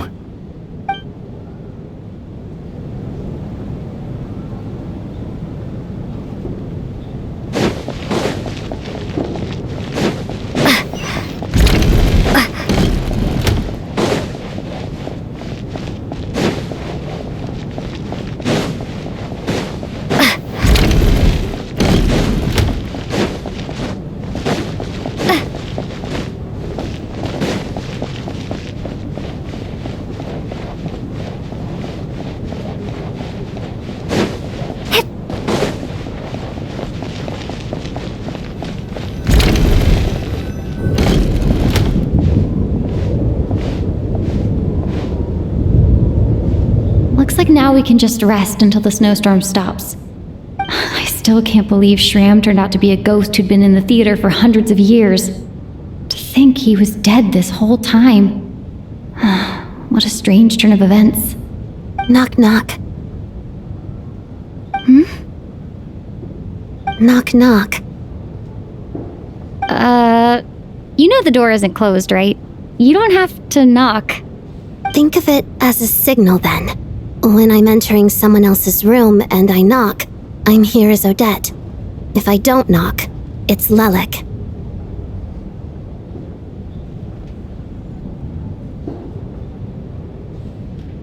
Thanks. So, why did you come to find me? Is there something I can help with? Vodyanitsa said you knew about my secret identity from the start. But when everyone was discussing who Lelik could be, you were worried that revealing what you knew would be unfair to me, so you kept it to yourself, right? Yes, I'm extremely grateful for that. It's nothing. I mean, you didn't hold what happened with Senora against me, so I should thank you for that as well. Actually, there's something else as well. I found myself in a situation similar to the one you were in when you helped conceal my identity. So I thought I'd come and ask you for advice.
It's about Mitya. Before all of this, the last time I saw him, he was dead. As I'm sure you know, my goal as Lelik was to stop Project Stuja. Well, when I found out the tech lead for the experiment behind Project Stuja was Mitya, I immediately started planning to track him down and threaten him to back out. I often saw him around the theater, but I soon concluded that making my move there would risk exposing my identity. So I decided to infiltrate the Armory Palace and go directly to his lab. That way, the threat would be much more effective.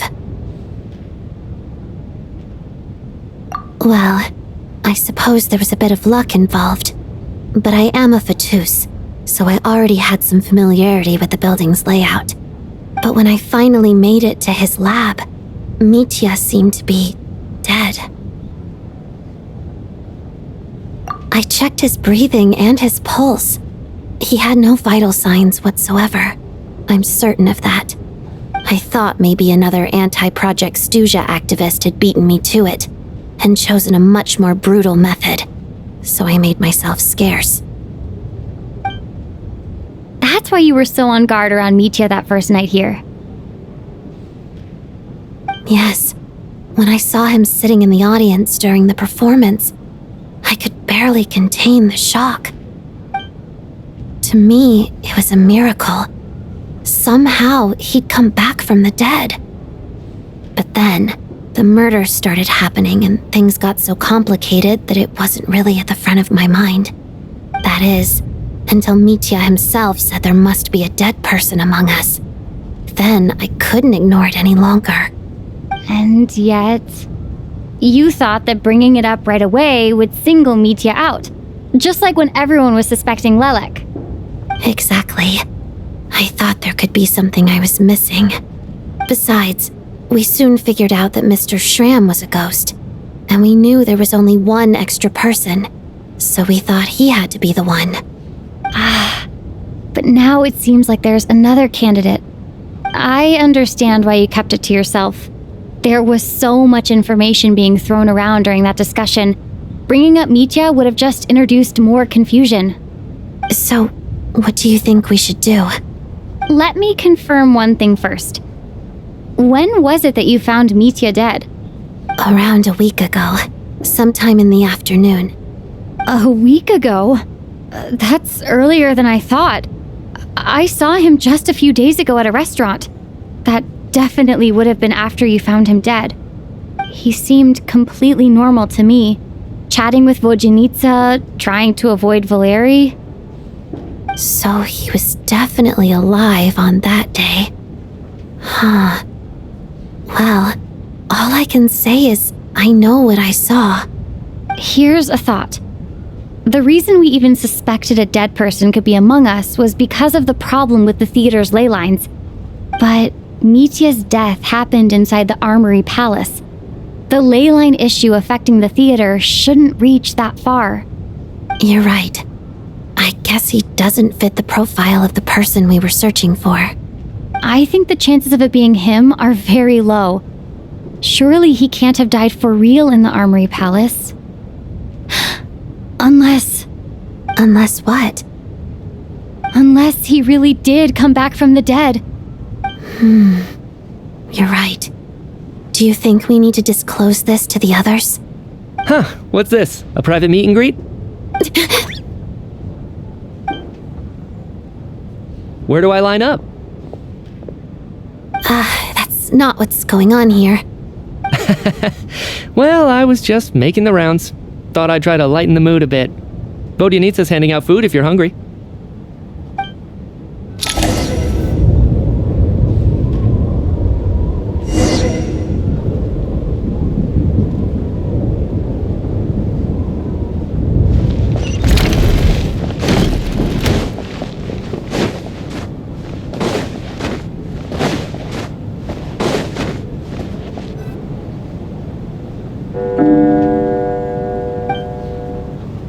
What is going on with this storm?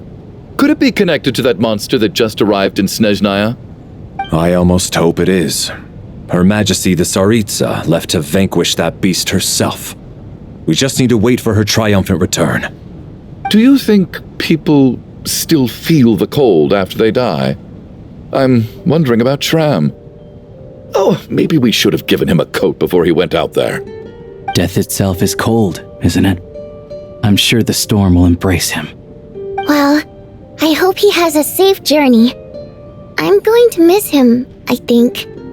It's not like we can blame him for Rampana and Kulish's deaths. Thinking back on it, we barely made it out alive ourselves. Once we get out of here, how are we going to explain what happened to their families?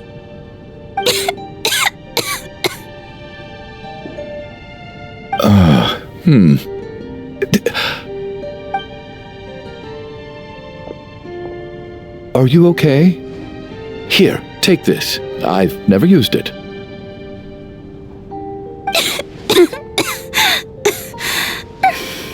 Thanks. Look who's Mr. Nice Guy all of a sudden. Is it because Tonya stood up for you this morning? At least you know how to return a favor. Yeah, without Tonya, who knows how badly he would have been hurt. I told you already, I never intended to resort to violence. Bunch of rascals.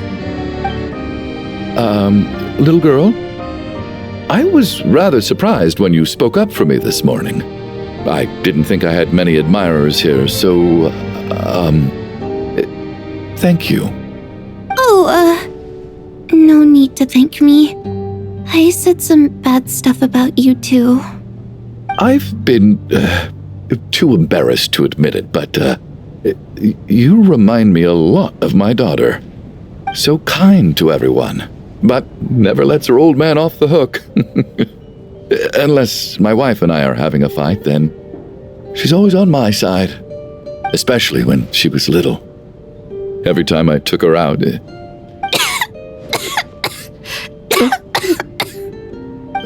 All right, easy now.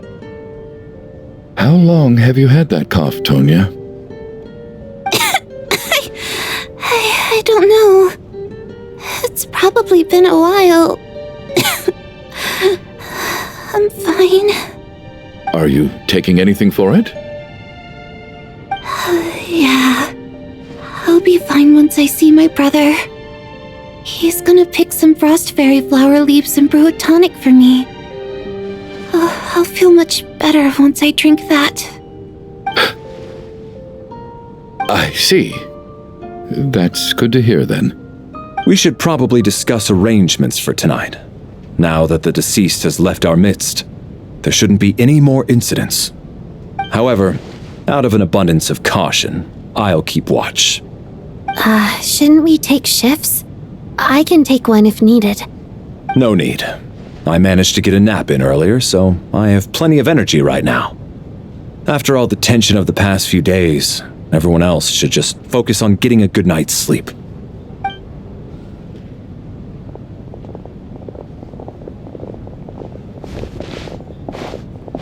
What a long day. This whole situation turned out to be way more complicated than I expected. But Valeri's right. I should just try to calm down and get some rest. The last thing I want is to give myself nightmares.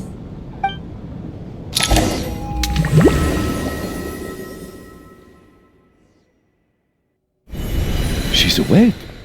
She's awake! Get over here, you big lug, and take a look! If you must call me something, call me Mr. Door. The Black Mist is coming. You need to go. Are you all right? Can you walk? We just got attacked by monsters on our way up. That Mr. Door fellow protected us. He just seemed to come out of nowhere. Not much of a talker, but when it comes to taking down monsters, that man doesn't hold back. Curses! The Black Mist is catching up to us. We need to keep going. Mr. Door, I don't believe I've ever seen you around here before. Why is that? There's no need to try to get to know me. I'm just Mr. Door. I have to find the door. Mr. Door! Monsters! Looking for trouble! I can just push these ones off. Well, anyway, we're lucky to have you here. Thanks for saving us earlier. No need to thank me. This is where my duty lies.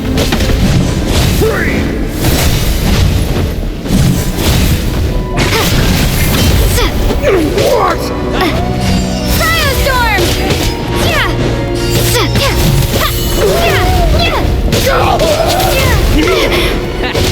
Having sex.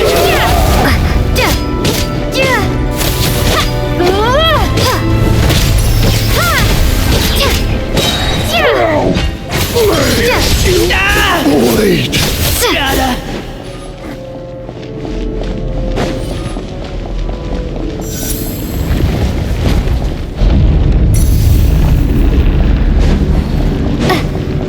So we're doing this the hard way. Condense!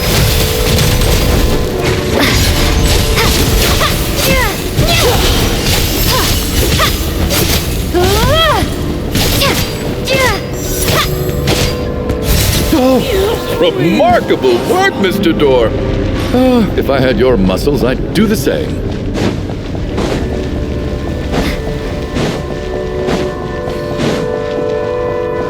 Are none of these doors the one you're looking for? No.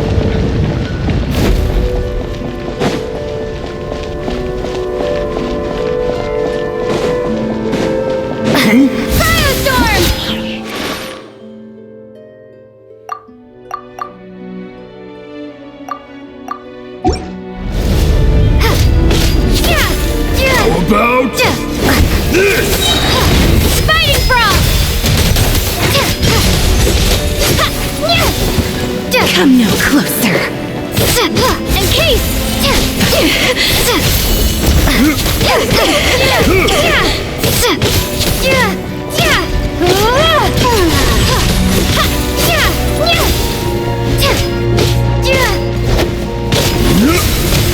My command.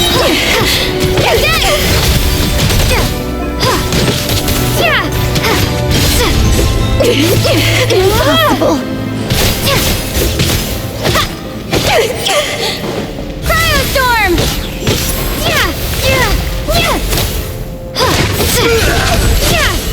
My command.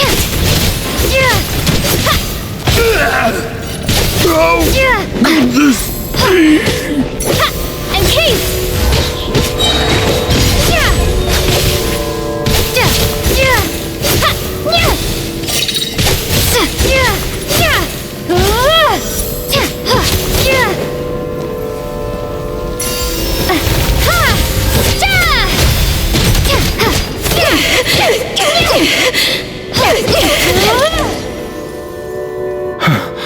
I'm so exhausted. And the black mist is still rising. Oh.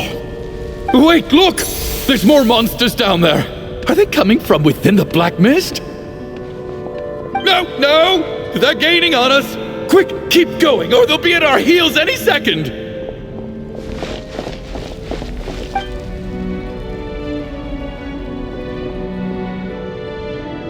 Mr. Door, what are you doing? We need to get out of here. They're coming! Found it. This is my door. What? You mean you're going to stay here? I am a door. This is where my duty lies. No! You saved us. We can't leave you behind. You must keep going. A door can only keep things out for so long. You must make haste. But... Oh, you're right. Let's go.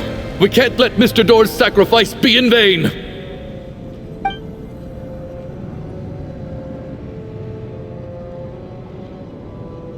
The black mist isn't moving anymore. Looks like both the monsters and Mr. Door are gone. I didn't just imagine all that, did I? Surely I wasn't so scared out of my mind that I hallucinated a door as a human being. Oh, okay, good. There's no way we both hallucinated the same thing. Getting sleepy? Well, looks like we're safe for now. Go ahead. Let's get some rest.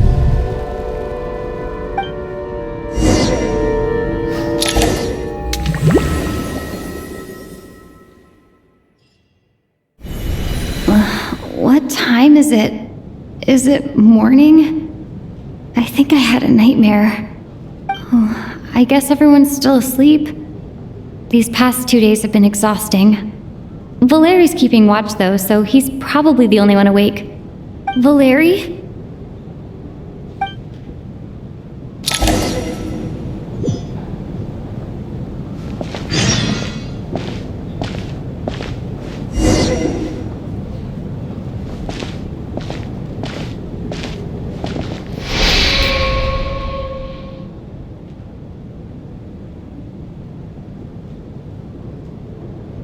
Wake up! Everyone needs to wake up!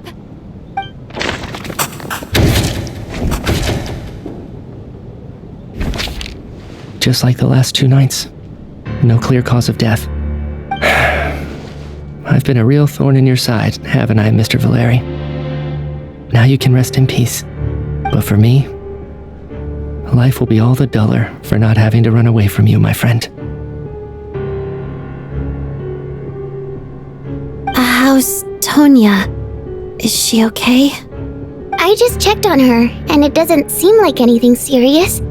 She's just exhausted from the past couple of days, and she's still recovering from her illness. We should let her sleep a bit longer. That means Valeri was the only one who died last night. If Valeri was awake and keeping watch, It would have been impossible to kill him without waking everyone else up. That much is certain. This is so frustrating. Why has nothing changed since yesterday? I thought we already dealt with the dead person causing all this. Actually, one thing has changed. There's only one victim this time, not two. Does that mean...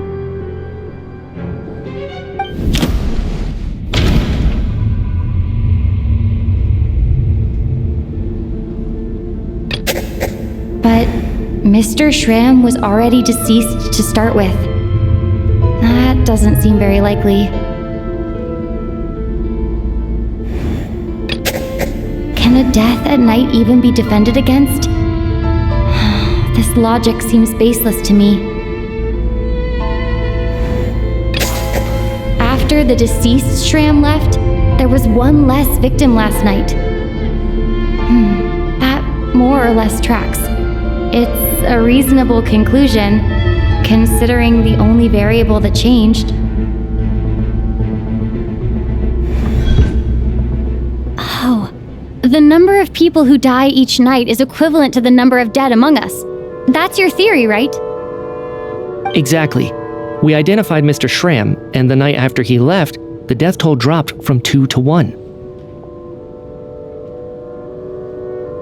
By that logic, there must be one more dead person left among us. Another one? But there was only one person unaccounted for in the ticket checks, right? The head count should match up now. Having an extra person was definitely a cause for alarm, but being one person short isn't nearly as unusual. Someone could have left in the middle of the show, or made it out before the storm hit.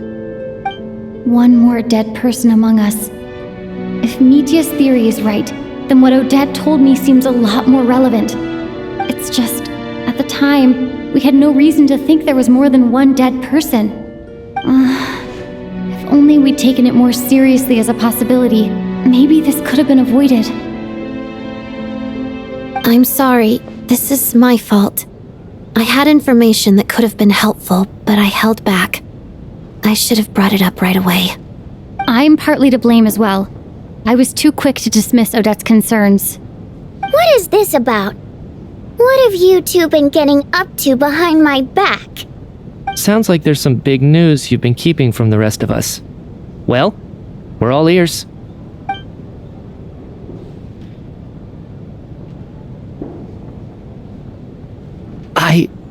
I'm the dead person? Wow, that's certainly news to me. Odette and I talked about it yesterday, but we thought it just wasn't possible, so we left it at that. Yeah, I don't blame you. If I'd been there, I probably would have reached the same conclusion. It just sounds too unbelievable. Let me just try and verify this. I just scoured my memories trying to think back to the afternoon Miss Odette mentioned. But I honestly have no recollection of dying. That's where I'm different than Mr. Shram. Having seen Mr. Mitya a few days ago myself, I also find it hard to believe he could be the other dead person among us. Well, if it isn't Mitya, then who? Do we vote on it? If you don't mind me asking, Traveler, I believe you mentioned that you know Tonya's brother. Had you ever met her before all this? No, never. Wait, are you saying... Now just 1 minute. I know where this is going. You can't just randomly point a finger at anyone you want. You're in the hot seat, and all of a sudden you want to divert our suspicions onto somebody else? Trying to pick a fight, Mr. Chuganov? Whenever you open your mouth, all you do is attack people, and I've had enough of it. If you don't want to engage in a civil discussion, you can shut up. You little brat! Did Mitya ask about Tonya because he suspects her? I suppose I only identified her by age and nothing else. Could that mean... I'm just saying, you're going around casting suspicion on people for no reason. How could Tonya be dead? I can vouch for her if nothing else. I've seen her before. She's the sister of that Harbinger, isn't she? The one called Child. Oh, really? You're telling the truth? Since being here, I don't think I ever mentioned she was Child's sister specifically. Does Chuganov actually know her? If Chuganov can vouch for her, then it can't be Tonya either. In which case, it seems unlikely that there's another dead person among us at all. Miss Odette, could you go over that afternoon with me one more time, when you found me dead? No problem.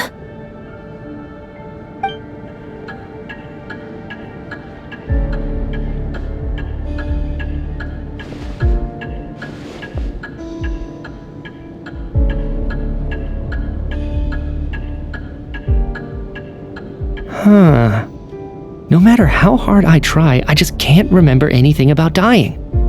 But I do remember something else. Miss Vojanitsa, during our last meal together, I told you how some of the researchers were suffering from temporary memory loss. Do you remember that? Oh, yeah. You said it was hindering the progress of your experiments. You thought they were just under too much stress or something. Right. And even though I don't remember dying that day, I'm pretty sure I experienced something like amnesia. Some of my memories from that afternoon are missing. Are you suggesting you're missing the memory of your... Of course, how am I only just realizing this? Humans aren't necessarily aware of their own death. You mean being silently assassinated, or dying in your sleep? Situations like that? The researcher's amnesia. Suddenly it all makes sense. I must thank you, Odette. I think your perspective just helped me reach a breakthrough on a series of issues that have been troubling me for quite some time. All right. It's decided then. I'll be the one to leave today. Oh, leave? Hey, wait a minute. Aren't you rushing into this? What if you're wrong? You'll pay with your life. Come on, kid. Aren't you gonna fight for your life? This seems like a rash decision. I have other reasons beyond what's been discussed. In fact, thinking back, I remember during Miss Odette's performance, while I was sitting in the audience stalls, a brilliant new idea for my research popped into my mind. But then, my train of thought suddenly cut off. I can't remember it now at all, and I didn't take any notes. I guess that must be another instance of temporary amnesia. No. Hold on. I see where you're going with this. You're suggesting that each instance of temporary amnesia is a death, right? There's a glaringly obvious flaw in that idea, no? How can one person die so many times? I believe Miss Odette's account. During the period where my memory is blank, I must have been either dead or in a similar state. All it would take is for the same thing to happen in the theater, and I would come under the effect of the ley lines in this vicinity. This increases the likelihood of me being the deceased, does it not? But... There's no evidence to suggest that anyone other than me is a candidate for the deceased. So allow me, as a scientist, to treat this as an experiment. Please relax, everyone. I don't think things are as bad as they may seem. If I really am the deceased, then to leave the theater will be a relief for me. If, on the other hand, I'm still alive right now, well, apparently you've all witnessed my resurrection recently anyway. Who's to say I won't return from the dead again this time? Nietzsche's right. This is the only thing we can try right now. I think he's deliberately downplaying the gravity of the situation, though. He probably doesn't want to burden everyone. What is a scientist if not someone who gambles on experiment after experiment in an attempt to obtain the truth? With this snowstorm, the ley line phenomenon, ghosts of the dead, and my amnesia, we've been paralyzed by not knowing and powerless to do anything about it. It's a terrible feeling. But if I do get resurrected, you can be sure that I'll come back with the truth of all this. Just you wait.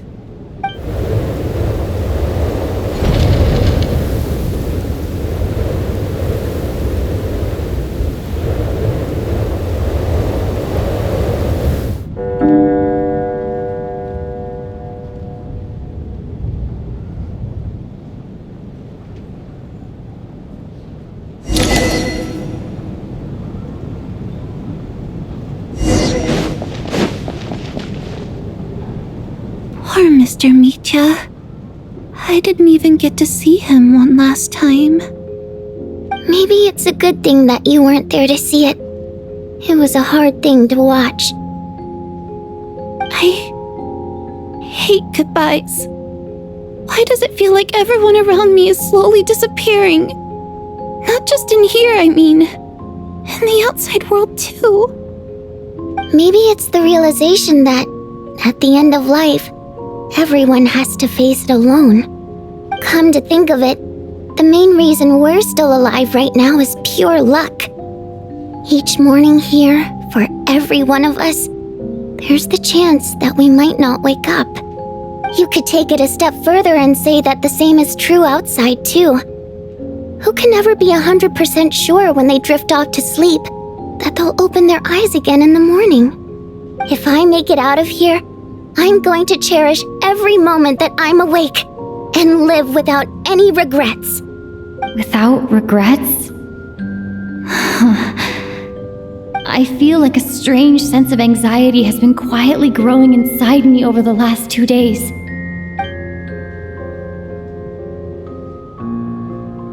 Are you okay? You look really glum. If something's bugging you, let's talk about it. There's only a few of us left here now. After everything we've been through, what's the point in keeping things bottled up? I have a travel companion named Paimon. Alosha and Odette have met her before. She's been feeling unwell recently. You're worried about her, aren't you? That makes sense. We've been trapped in here for days. To be honest, I used to feel like I was just a spectator in this world, watching everything that happens from the sidelines. Maybe it's because I'm a descender? A descender? But with Paimon by my side, over time, I slowly felt my connection to this world growing stronger.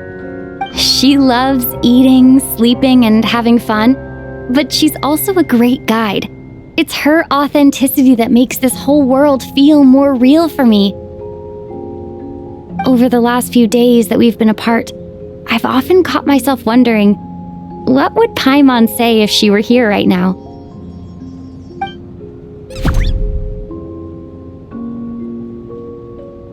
But by the time I snap out of it, the conversation has already moved on and I'm still in my own little world. I'm trying to overcome this sense of detachment, but I really miss Paimon. I guess, in a way, she means the whole world to me. I bet she misses you when you're not there as well. Maybe you're her entire world too. I don't know if this will make you feel any better, but back when the water imps left Snezhnograd in droves, I also felt like the whole world was suddenly empty. I could be surrounded by people all smiling and having fun, and still feel completely separate from it. So, I totally understand how you feel. Later on, I started to think, maybe accepting the fact that our loved ones won't always be with us is something that takes a lifetime. All we can do is cherish their companionship from moment to moment. So, once we get out of here, you better hurry back to our side as fast as you can. You can't let your story end in regret. That's the trope I hate the most. Thank you. That's exactly what I needed to hear. But Vodyanitsa, if you hate goodbyes too, why didn't you leave with your people? That's just the choice I made. I used to regret it, but I don't anymore. Like I said before, singing is a water imp's primary mode of expression. It's how we convey our emotions. Our songs have echoed through this theater for hundreds of years, each one a story pieced together through moments of joy and sorrow. But does a story exist without someone to read it? To me, the answer is no. So I made the choice to stay. That way, there would still be someone left to sing these songs and listen to their stories. Otherwise, they could have been lost forever. Could you teach me how to understand your people's songs sometime? I want to be able to truly hear them, like Mr. Shram. A fan after my own heart. Thank you, Tonya. How about I sing something for you, and you tell me what you hear? Okay, I'll do my best.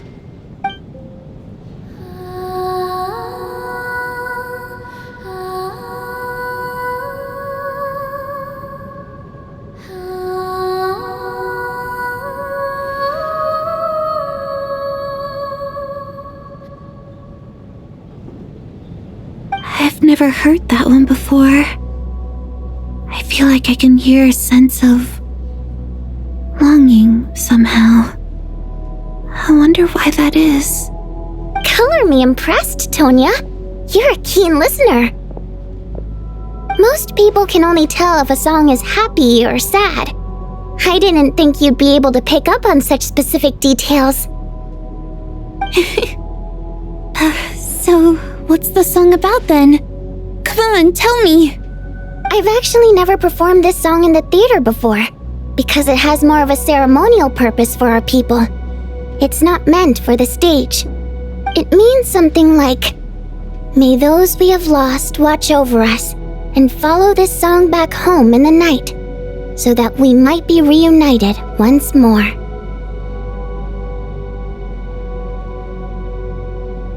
No wonder I could hear that sense of longing. You sing it for loved ones who have passed away. I hope it reaches them. It's getting late, Tonya, and you're not well. We should all turn in early. I suppose there's no reason to keep watch tonight. Okay, but, before I go to bed, could you sing that song a couple more times for me, Vodyanitsa? Of course! Anything for my #1 fan.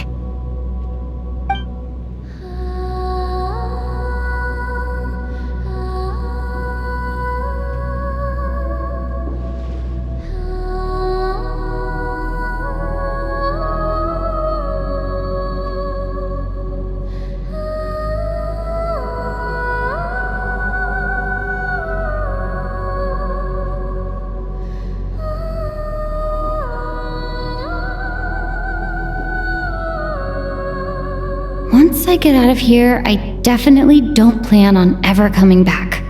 But I guess that means I'll never get to hear Vodyanitsa sing again. That's a sad thought. Before I fall asleep, I should cherish this moment of companionship while it lasts.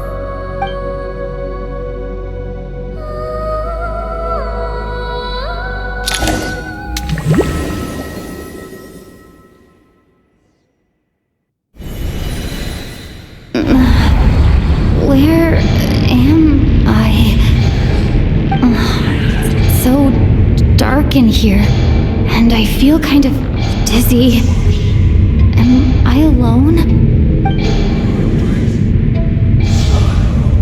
Huh? What was that noise?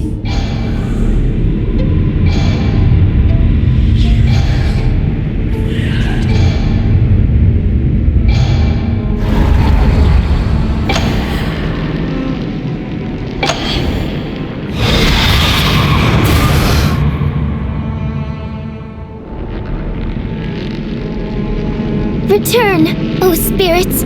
Fulfill your oath of protection!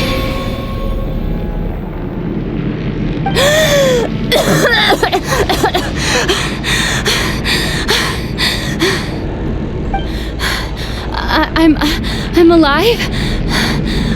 What just happened? No time for questions! Quick, over here! Turn on the switch! We need to bring back the light!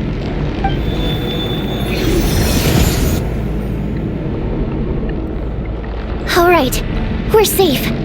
The spirit just now is called Night Prayer. The light subdues her, but she'll attack without a second thought in the dark.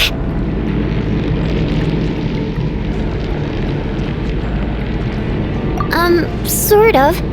I know it's hard, but you can't let this place go dark, or she'll kill you again.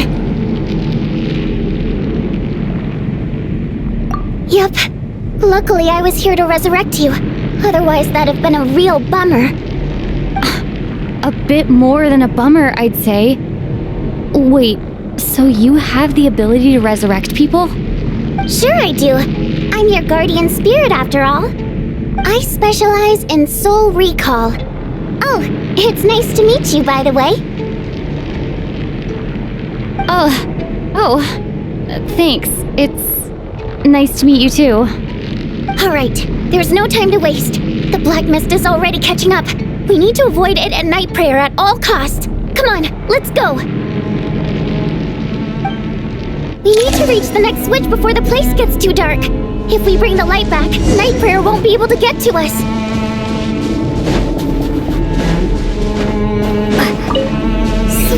Sweet light! It's back! Shh! It's night prayer. We need to move quick, but don't let her notice you.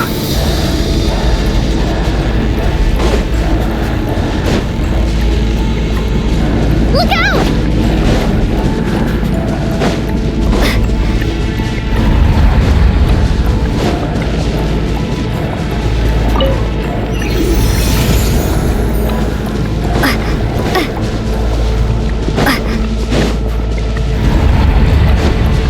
The next switch is over there.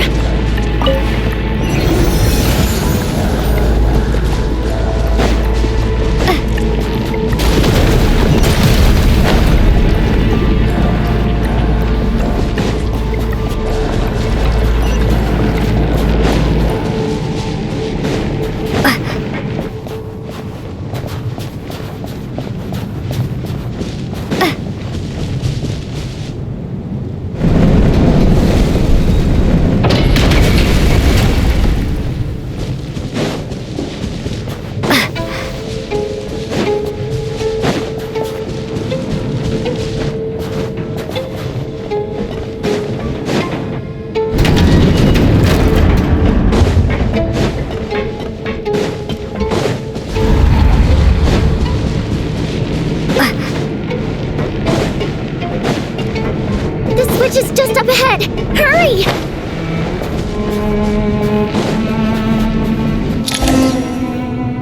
It's too dark! We're not gonna make it! Come on, faster!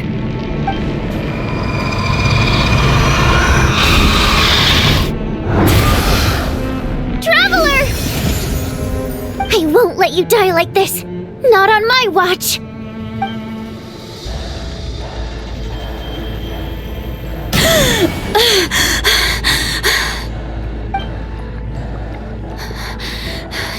Even though it's not permanent, dying is definitely not a pleasant experience. Great. You're back. Yeah, thanks to you. Time for you to get out of here. Quick, before the light runs out. What about you? You're not coming with me? I can't. I've already been used up. A guardian spirit's skills are finite. I can only resurrect someone so many times. I might not look any different, but my essence has been exhausted. Now, I will slowly start to fade away. I can go no further. The black mist is where I belong. It's okay. Why didn't you tell me sooner? Because it wouldn't have changed anything. That knowledge would have just burdened you. And a guardian spirit's role is to protect. But... Go. Now, before it's too late. I already hear night prayer approaching.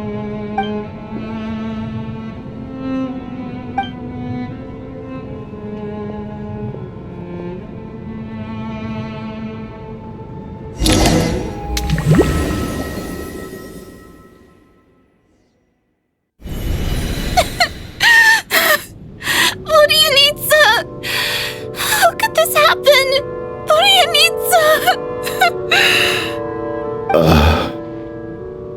Well, I guess there's no need to inspect the body.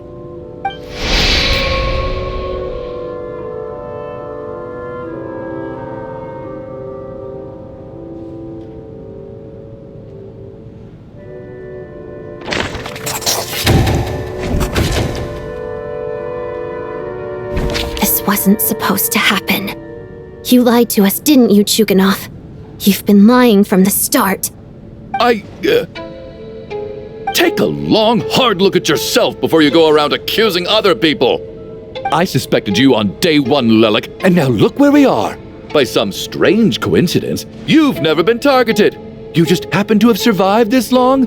No, you should be the prime suspect. And you, little hunter, ever so content with staying on the sidelines. Yet you were the one who stopped us from leaving from the start. Why are you trying to keep us here? Now you're just lashing out indiscriminately. That's either a sign of anxiety or a guilty conscience. Where was all this passion and bravado before? Decided to fight until the bitter end. Is that it? Is that a threat? Fine, bring it on. You think I'm afraid to die after all this? You want to kill me? Go ahead. I'd like to see you try. After all the trauma of the past few days, everyone's been pushed to the breaking point. Valeria and Mitya aren't here anymore. Someone else needs to step up and take charge. But first, I need to think this through. Considering everyone left, who's the most likely candidate for the deceased?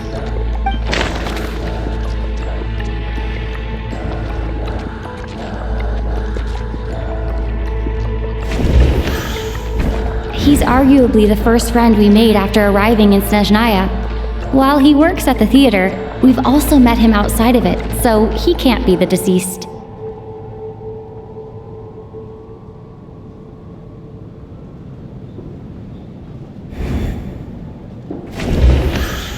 I clearly remember Mr. Chuganov from the first time I visited the theater. He made quite an impression. That was just a few days ago, so he's unlikely to be the deceased.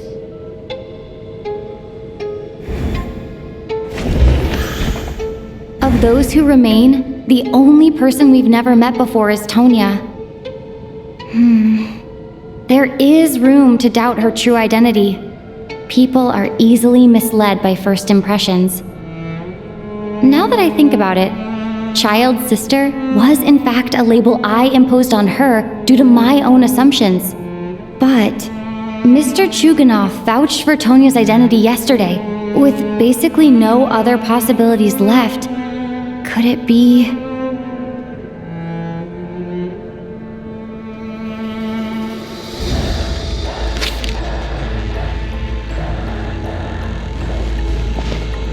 Tonya, how's Tusser been lately? Tusser? Your brother Ajax must have mentioned me in his letters home, right? Did he say anything about a blonde traveler? No. And my brother's name is Razik, not Ajax. Chuganov, looks like it's your turn to do some explaining. Yesterday you said you could vouch for Tonya. Why did you give us a false testimony? I knew you were behind this, Chuganov. You've been lying through your teeth from the start. Everything about you is fake, down to the wife and daughter you're always talking about. Your entire family man persona is a charade, isn't it? That night, when I infiltrated your place as Lelik, I noticed you were home alone. Didn't think much of it at the time, just thought everyone else was out. But thinking back on it now, that doesn't seem very likely. My guess is, you live alone, don't you? Even that was a lie? But why would he lie about having a family?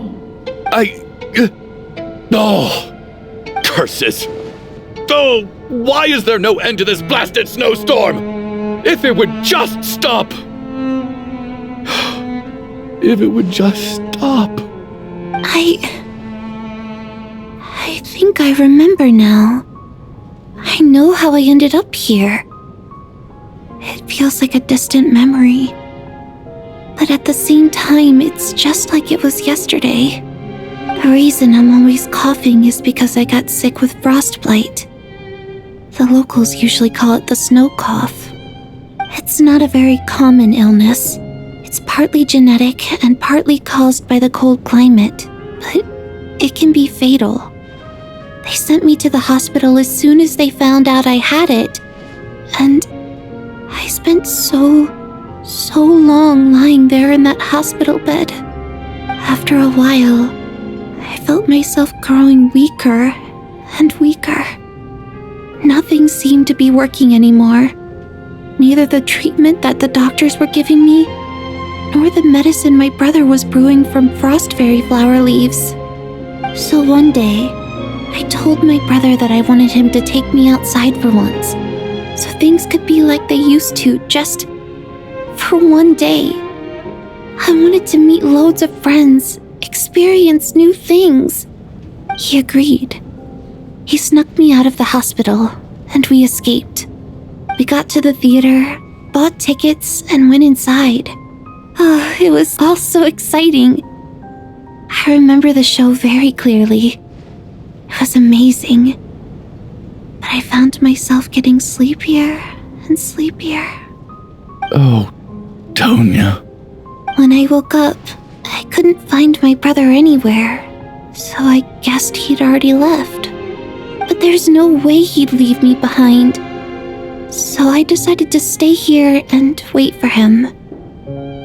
At the time, I figured he'd probably gone to brew some more medicine for me. I was planning to chew him out for abandoning me when he got back. Tonya, it sounds like by then you'd already...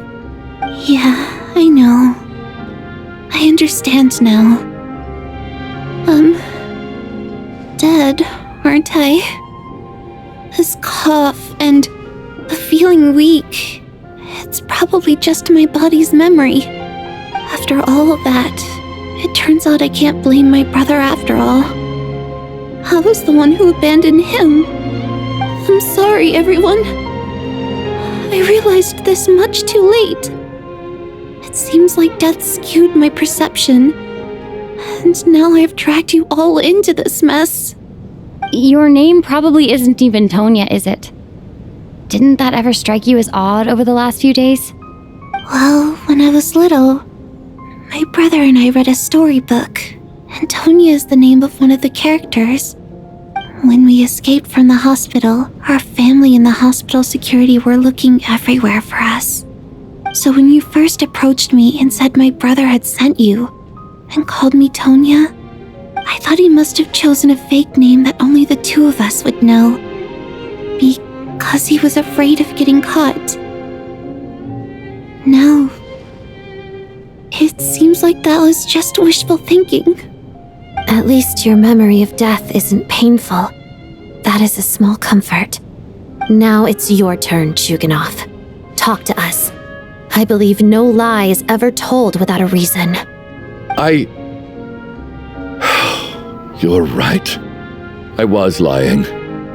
I happened to know that the Harbinger child and his sister Tonya managed to get tickets, so I lied to you and pretended I knew them. And yes, I was lying about my family too. The truth of the matter is, I lost them a long time ago. I just refused to accept reality. And now I've spent the second half of my life living a lie. I'm a joke. My daughter's name was Iskra. And before you ask, yes, Iskra, as in Iskra Manufacturing Plant. She also died from the snow cough. She was just 6 years old. If she were still alive today, she'd be around the same age as little Tonya here. After Iskra passed, my wife couldn't bear to face those memories either. So she chose to start a new life without me. One day when I came home from work and saw the empty room, I felt like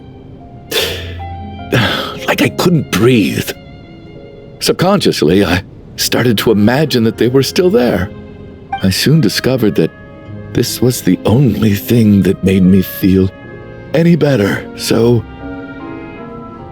I just embraced the delusion. Nothing more than a pathetic means of escapism, I know. but at least it's not a crime. So explain your false testimony then. The night before last, when I was chatting with Tonya, she mentioned that her brother would brew medicine for her from frost fairy flower leaves. Combined with her various symptoms, I suddenly understood everything, including the fact that she was deceased. The snow cough used to be an incurable illness. I would pick frost fairy flower leaves to brew medicine for Iskra too. It took hours and hours on the stove. But the year after my daughter passed away, the jester of the Fatui announced that a cure for frost blight, also known as the snow cough, had finally been developed. It turned out that all previous treatments were completely ineffective. No better than random concoctions. That was the final straw for me. I just couldn't take it anymore. Just one more year. One more year, and everything would have been okay. So, more than anyone, I know full well that in this day and age, no one in their right mind would still be using frost flower leaves to brew medicine for the snow cough. Poor Miss Tonya, therefore, had to have been from an era when snow cough was still a terminal illness. So, you projected your daughter onto her, even though you knew she was one of the dead? That doesn't make any sense. You knew she was already dead. What did you hope to achieve by protecting her? I just don't believe in your crackpot theories, nor do I approve of your actions. How can you just declare a living person dead and throw them out into that snowstorm? Nitia's gone. My good buddy Shram's gone. And now it's Tonya's turn, isn't it? The others I can make my peace with, but little Miss Tonya, here she is, standing right in front of us, alive and breathing, and fighting her own battles. Yet you're quite happy to say she's dead? I just want her to live. Once this snowstorm is over, the very moment it stops, I'm going to march out that door and find someone who can fetch the very best medicine for her snow cough. I'll be damned if I'm gonna let you cast her out into the snowstorm before I have the chance to cure her. Not again! Not this time! Not when the cure is right within our grasp! I'd never be able to forgive myself. Mr. Chuganov, stop. I can't let you do this. Tonya. By the sounds of it, you've known I was dead since the night before last, right? I really liked Mr. Valeri, Mr. Mitya, and Miss Vodyanitsa. And now they're all dead because of me. I'm not happy about that. The reality is, you've been trying to fight your own demons through me. But all you've really done is trap me inside your delusion along with you. No! Listen to me. I want to save you. I do! Well, at this point, I'm quite sure that I'm dead. I don't need to be saved. The time I got to spend with all of you is more than enough for me. Despite all the bad things that kept happening, I got to meet so many interesting people and spend so many days and nights by your side. Since the day I escaped that hospital until now, this has been an adventure I never even dared to dream of. I'm very fond of you all. If it were only possible, I'd trade my soul to bring back the ones who died. If it meant things didn't have to end like this. And that's why I'm not fond of you at all, Mr. Chuganov. I'm sorry. It's them that you owe an apology to, sir. Not me. Well then, I suppose this is it. It's time for my adventure to end. I've caused enough trouble. You're leaving already? It's still early. Don't you want to stay a little longer? No thank you. Oh, and by the way, my name is Patashka. It was nice meeting you all. Feels strange that we're only being properly introduced now that it's time to say goodbye. Tashka,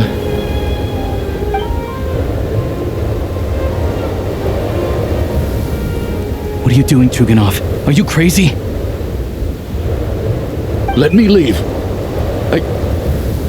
I can't keep lying to myself anymore. In your dreams. Don't think you're getting off that easy when you had a hand in the deaths of so many people. The Fatui have honed quite an array of enhanced interrogation techniques since they were founded. Once we're out of here, Lelik will personally give you a taste of every last one.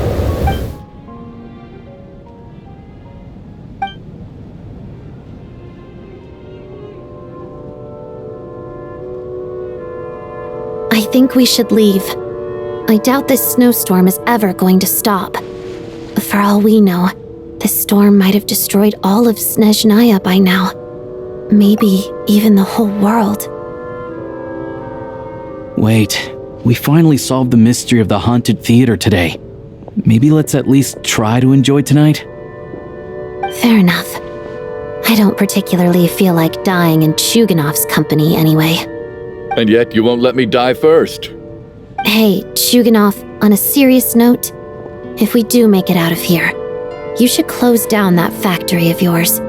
A lot of people are freezing thanks to you. Is this really the time to be discussing my factory? All right, fine. I'll shut it down. Doesn't matter to me anymore.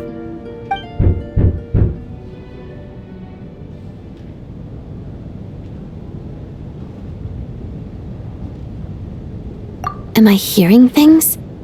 Or was that a knock at the door?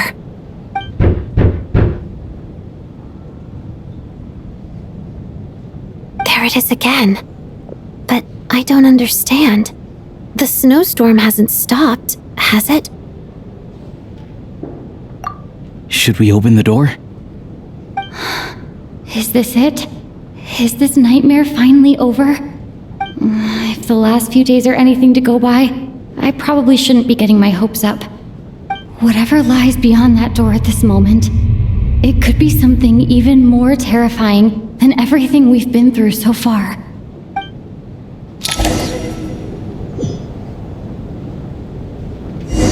And Kate!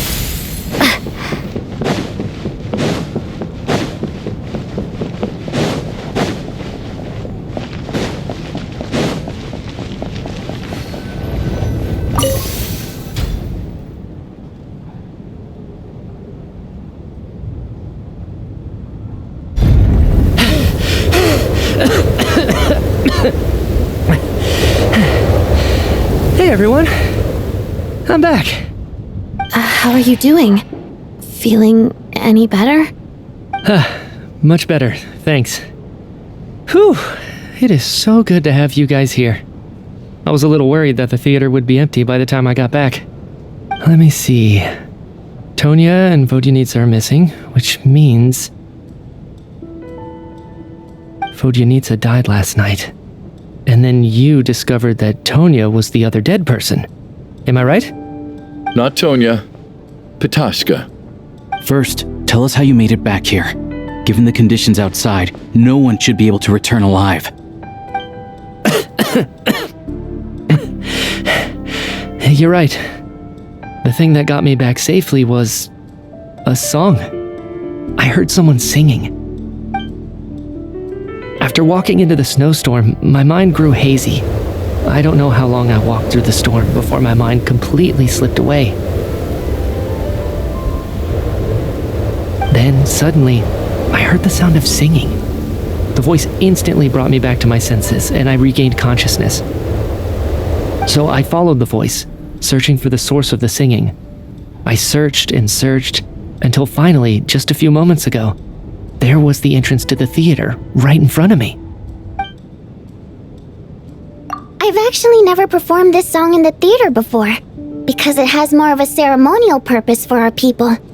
It's not meant for the stage. It means something like, "May those we have lost watch over us, and follow this song back home in the night, so that we might be reunited once more." That That must have been Vodyanitsa's Requiem. Who knew it actually worked? That song is meant to guide the souls of the dead. Mitya, that must mean that you... Huh. No kidding. Seemed like I guessed right then. This is what I've been so desperate to tell you about. When I first stepped out of the theater, I was still quite lucid. My memory of it is still pretty intact. I remember the outside world being completely different than what I'd expected. It was like this was a world where only the snowstorm existed. There wasn't a trace of any humans or buildings ever having been there. I don't know how else to describe it, except to say that it just didn't seem like the real world. And as for the Requiem, if I was guided here by Vodyanitsa's song, it can only mean that I must already be dead. And this is my soul, not my body. But I didn't experience a clear moment of death while I was out there. Nor do I feel any different now than before I walked into the snowstorm. You don't seem any different to me either. In fact, this is something I've been wondering about for a while now. If souls aren't physical, shouldn't they lack tangible form? Both Shram and Patoshka were clearly deceased, and yet their souls didn't look or feel like ghosts at all. They were visible, tangible, no different than you or me. This raises a truly terrible thought. Is that really what Mitya is suggesting?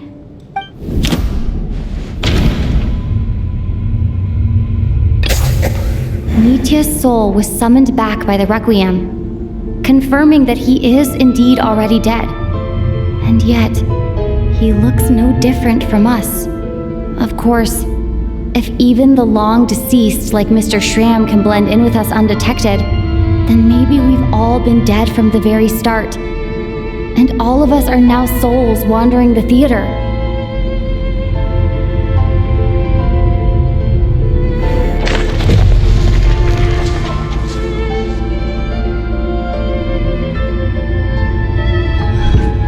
Yes.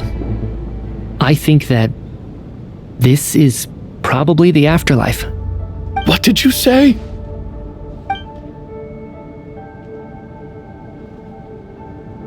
You heard me. We died in the theater. All of us did. But due to an obstruction in the theater's ley lines, our souls are trapped here, while an endless, infinite snowstorm rages outside. It's ironic, really. All that time, we were working so hard to figure out who the deceased among us were, when the truth was, we were all deceased. The only difference being some of us died more recently than others. Do you remember that note, "Death is near"? Seems like we misunderstood what it meant after all. Death was nearer than we wanted to think all along. The note simply meant that all of us were already dead. So all our attempts to survive, our search for the deceased, it was all for nothing? Hard to say. At the very least, we hope 2 lost souls find clarity and go to where they belong. The presence of those 2 is probably what caused our souls to be drawn in by the ley lines. In which case, the deaths we've awoken to over the past few days were just souls returning to the ley lines for good. If what you're saying is true, doesn't that make us the lost souls now? Huh, no wonder. This afternoon, when I was moving Vodyanitsa's body, I noticed that the other bodies in the room hadn't decayed one bit after all these days.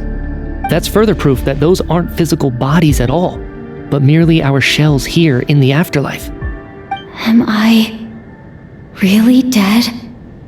This doesn't feel real to me at all. No, that's impossible. This cannot be how it all ends. I still find it hard to believe that all of us are dead. How exactly did we die in the real world? None of us have any memories of dying, right? Not even knowing how we died is preposterous. Good grief! Surely there has to be some reason. Exactly. It's hard to rest in peace when you don't even know how you died. It gave me lots to think about as I strode out into the snowstorm. I racked my brains trying to remember the cause of my death, the exact moment I died, the root of all of this, right up until my consciousness faded. Wait, Hold on. Right before I lost consciousness, I think I saw something. I can't remember. And I think I lost my notebook and pen. Mitya, your hand. Is that blood on your fingers? Huh? You're right. There's blood on the fingertips of my right hand. Looks like it's already dried. When did that happen? What the? I guess this was what I saw. I must have desperately drawn it in my own blood right before losing consciousness. What's wrong? Do you recognize the symbol? It's Renova, the ruler of death. Alosha, do you still remember that Snezhnayan folktale you told me about? It was about the Grim Reaper. When someone's about to die, he appears as an incarnation of someone familiar to guide their soul into the afterlife. And as soon as you recognize his face, your life is over. I heard a similar tale when I was little. You think the Grim Reaper in this story refers to the ruler of death you mentioned? That's right. In which case, death is near could also mean that the Grim Reaper is here, disguised in a familiar form. Death, the deceased, and the Grim Reaper? So it's a triple entendre. When I first saw this note, I thought it contradicted the investigation report. But now it seems like that was the whole intention. So the Grim Reaper deliberately misled us. Then, we started suspecting each other and searched for the deceased while they hid in plain sight. By that logic, the one person most likely to be the Grim Reaper incarnate is...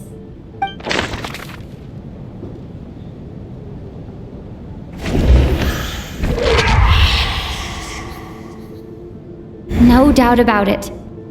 It's Alosha. Looking back at how everyone has acted over the past few days, Alosha is most likely the Grim Reaper lurking among us.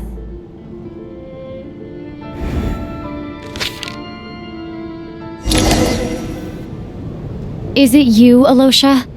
You were the first to discover the investigation report, and you had plenty of time to slip the note inside to mislead us. So? Surely you can't suspect me based on that alone. What if someone else found the investigation report first, slipped the note inside, and then put it back without telling anyone? There's no denying it. The note could easily have been slipped in much earlier than it was discovered. That's not all. I've also noticed that, although on the surface, Valeri, Mitya, and sometimes I were the ones taking charge of the situation, looking back now, even though you didn't say much, you were always subtly guiding everyone from the sidelines. What do you mean?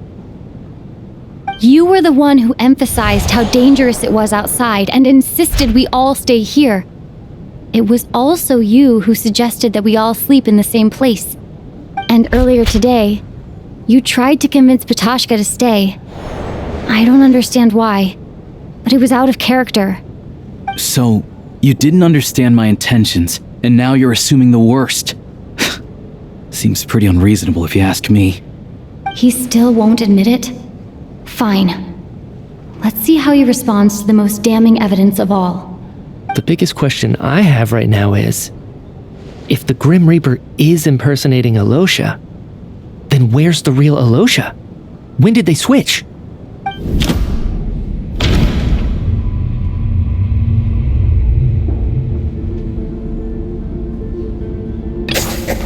That's right.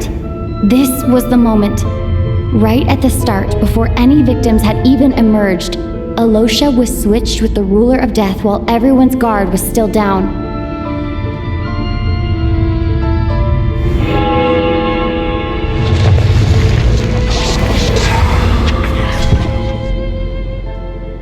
When all this began, right after the performance ended and the snowstorm began to pick up, no one suspected anything unusual. We just assumed we were snowed in. It wasn't until we discovered the bodies the morning after that we realized something out of the ordinary was going on. But it's clear now that the oddities actually started earlier than that, when Dimov walked into the snowstorm and never came back. Right. So Mr. Dimov was the first victim, not Sobolova and Torgov.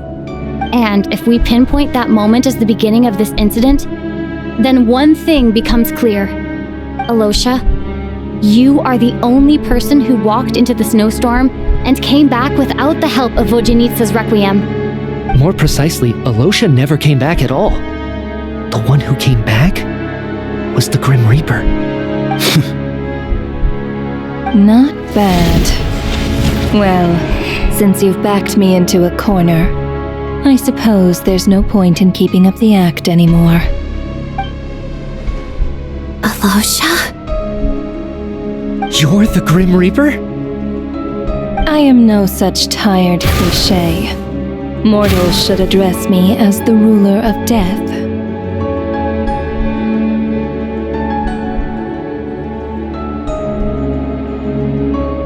Before being wiped out for good, you identified the two deceased, and even sensed my presence.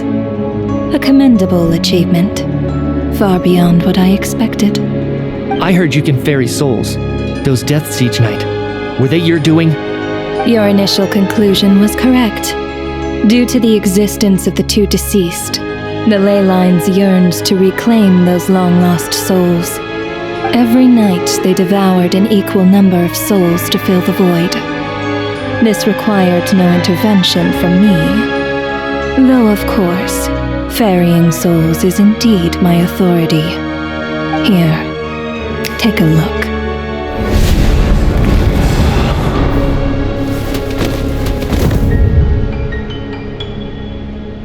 What are you doing? That takes care of today's too. Don't get so worked up. You are already dead, and your souls must return to the ley lines. I know we're already dead. You murdered us, didn't you? Murdered? No.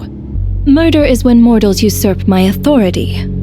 Death is my jurisdiction. If I require someone to die, I need not resort to such laborious methods as murder.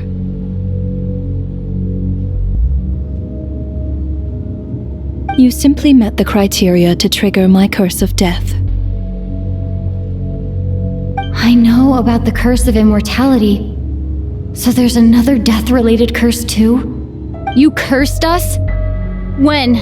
And why would you do such a thing? So often, humans pray to me, begging to know when their death will come and what form it will take. But few people ask why. If you must have an answer, know that death comes simply because one's time has come. So you're not gonna tell us the truth? Hold your tongue. By all rights, you shouldn't even be allowed to speak with me. Those angels from the past are to blame for the reckless renovation of the ley lines here. It's made my work on this occasion infuriatingly complicated. Work? So trapping us here, making us watch our friends die, that's just another day at work for you? You clearly have a lot of questions. Fine. As a reward for your remarkable accomplishments over the past few days, I shall answer a few of your inquiries, provided they aren't too unreasonable. After the physical body dies, the soul must return to the ley lines for that person's death to be considered complete. My work encompasses the entire process of death, including, naturally, the guiding of souls into the ley lines, with which you are now so familiar. You must also be rather familiar with Natlan's Night Kingdom, I presume? It was I who supported the creation of the Night Kingdom. It provided a convenient means of guiding the souls of Natlan. Here, too, the ley lines connected to the theater underwent some modifications. The angels hoped to make them capable of accommodating the souls of some special creations. But this actually hindered their ability to accept ordinary souls to some degree. This effect manifested itself after you died from the curse in the theater, leaving you stranded in the afterlife, unable to achieve a complete death. But if souls who die from the curse of death fail to return to the ley lines within a short window of time, they will miss their chance for good. Then, they will remain forever suspended between life and death, no longer subject to the authorities of either. So if you don't resolve this matter soon, and see all our souls return to the ley lines before long, we'll escape your control. Nitya is sharp. This must be what Renova was worried might happen, and the reason she got involved to begin with. But if you have the authority to guide souls, why didn't you just show yourself and get it over with? Why hide among us in the form of Alosha? You seek to understand the mind of a god. Very well. I'll tell you. This is a theater, and I decided I wanted to watch a show about death. That's why I encouraged you to take the events to the stage. I found myself getting quite immersed. I suppose the entertainment you provided makes up for all the trouble you've caused me by being so defiant in the face of death. There. Are you happy with my answer? Can't say I am. Really? But it fits the stereotypes you humans have about gods. Just moments ago, you were complaining about how infuriatingly complicated your work here has been. Work is work, I get it. There are times when it's a huge pain, but you just have to get it done, right? That's a rather unique perspective for a human. You are in fact correct. There is a pain point in this case. Due to the obstruction in the theater's ley lines, there is a hard limit on the number of souls they can receive each day, making it impossible for me to ferry all your souls at once. Revealing my identity too soon would inevitably have led to futile resistance, and there was a risk that any souls who chose to run would disappear. Then there was the issue of the 2 lost souls you called the deceased. The way you resolved that quandary was all part of my design. That's what I don't understand. If all of us were souls of the dead, what made their presence among us special? For centuries, they have refused to return to the ley lines, exploiting the issues created by the angel civilization to resist being drawn in. Centuries of obsession accumulated during this process.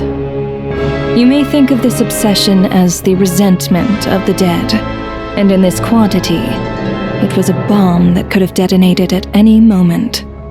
It reached the point where I could not afford to leave it unchecked. But the only way to fix it was to help them acknowledge their own deaths, make peace with their regrets, and willingly walk into the snowstorm. Only then, with my guidance, could they finally return to the ley lines. Otherwise, you would not like to know what the consequences would have been. I vaguely remember seeing Patashka, but in the most terrifying form. Was that in a dream? Is that what would have become of her if she hadn't returned to the ley lines? I see your dreams brought you many revelations. So you see, death in fact grants wisdom to mortals.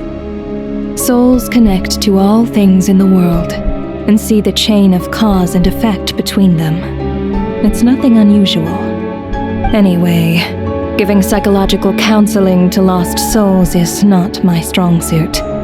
That is more of an angel's role.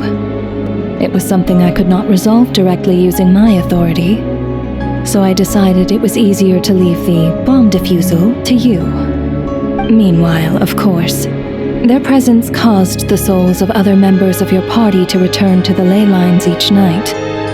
From where I stand, that was killing 2 birds with 1 stone. As both issues slowly resolved one another without me having to lift a finger, all I had to do was stay close by and keep the situation under control. Then use my authority to wrap things up at the end. And, of course, while I was at it, I thoroughly enjoyed watching this drama, dealing with death from a mortal perspective, play out on the stage. Sounds like you had it all figured out, Grim Reaper. I just did the math. You said there's a hard limit to the number of souls the ley lines here can receive each day. It's 2, isn't it? That much is obvious, even to a fool. It's time to review this whole affair. If the ley lines can only take in 2 people per day, I need to go over the deaths from these past few days again.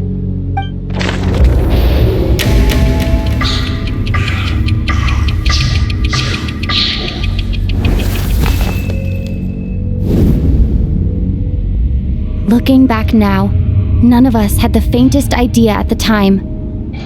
From the moment the staff member named Demoff walked into the snowstorm, the incident had already begun.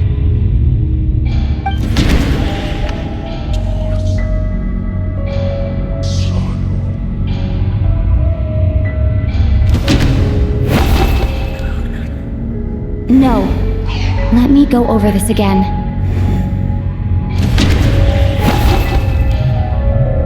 No.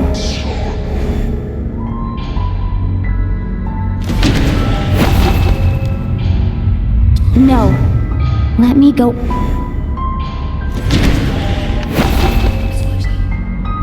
No.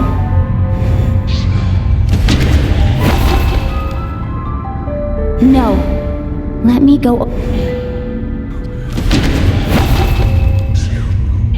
No.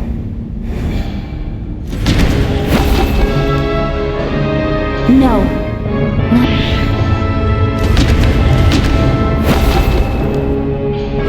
No. Let me. No. Let. Alosha was the second to walk into the snowstorm after Demoff to investigate. During this process, the ruler of death assumed his identity, making him one of the victims.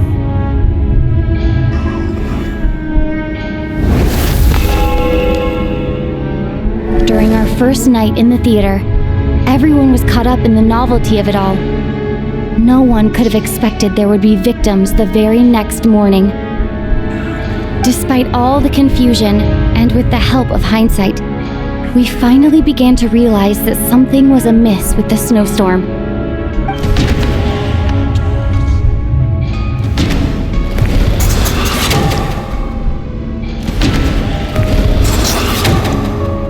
The ley lines devoured Torgov and Sobolova on the first night. At the time, we thought this might be a murder case connected to Lelek.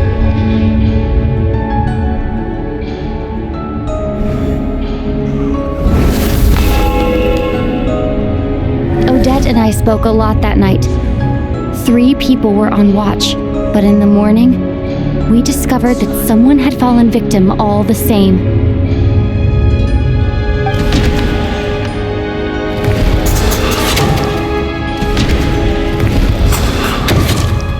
The deaths of Kulish and Ranpana caused everyone to stop suspecting Lelek. Unexplainable phenomena occurred one after another, leading Mitya to suspect that we were caught up in a supernatural event.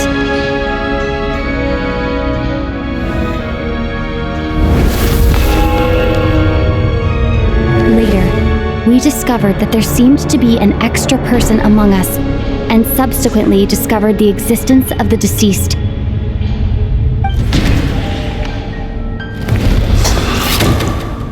Mr. Schramm realized he was the deceased and walked into the snowstorm to return to the ley lines of his own accord. It turns out there really was a dead person among us.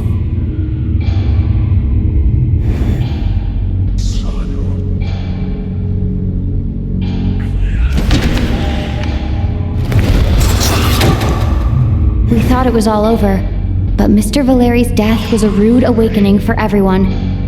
Once again, the ley lines consumed him during the night. A lot happened today. Mr. Valeri's death led us to discover the connection between the number of deceased and the number of victims during the night.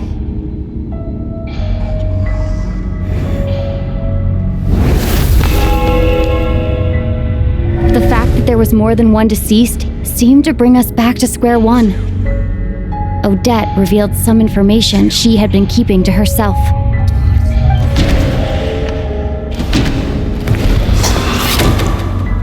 As it happened, Patashka filled the void left by Micha's return from the ley lines by walking into the snowstorm this morning. The girl I thought was Child's sister, Tonya, turned out to be another of the theater's deceased.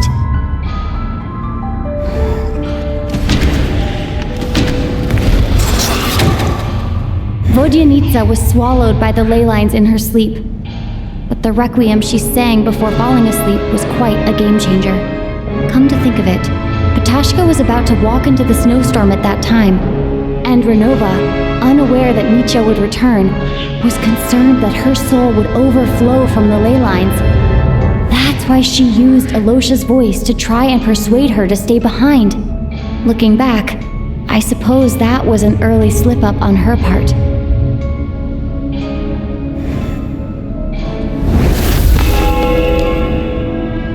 No one could have expected anyone who walked into the snowstorm to return. But just after nightfall, Micha returned, bringing crucial information with him.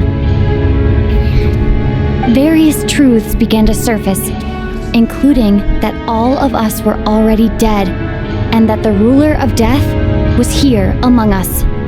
Then, after revealing her true form, Renova callously claimed 2 souls.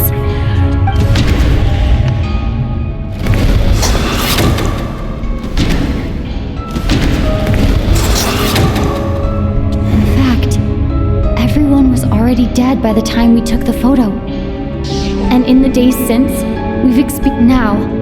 Only Mitya and I remain. And the true culprit behind everything still stands before us. In Mitya's eyes, I see the same anger and frustration that I feel.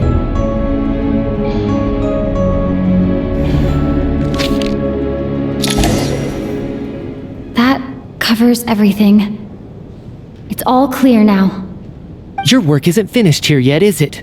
The Traveler and I are still standing here, safe and sound. The water imp's song threw things off a little, but it is of no consequence. The ley lines have already anchored your soul, and the first ray of light tomorrow morning will take you back. I, meanwhile, need to review my attitude towards the water imp race. So the reunion in the night that Vodyanitsa mentioned, I suppose that was never meant to be a permanent reunion. That just leaves you, Traveler. My power only allows me to temporarily separate your soul from your body. The ley lines of Tevat would not accept you, and your soul is firmly anchored to your body by your will. For a descender like you, who is not bound by Tevat's rules, your death can only be brought through the most violent of means, such as directly destroying either your body or soul. I have no interest in involving myself with Descenders, for now. Although, this may change if Asmodee remains missing, or you insist on interfering with our affairs. One last question then. All our struggles and sacrifices here, they were meaningless from the very beginning, weren't they? Death abides no reason. Besides, what you call sacrifice is merely a concept created by humanity. To me, it is nothing more than a self-indulgent charade in the face of death.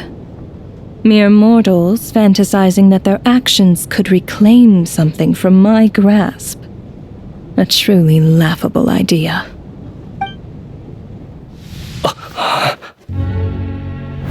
Grim Reaper, you really know how to get on my nerves. I'm not here to ingratiate myself with you. I kill merely because your deaths are necessary. Oh, you've made that quite clear. But humans don't take well to being scorned.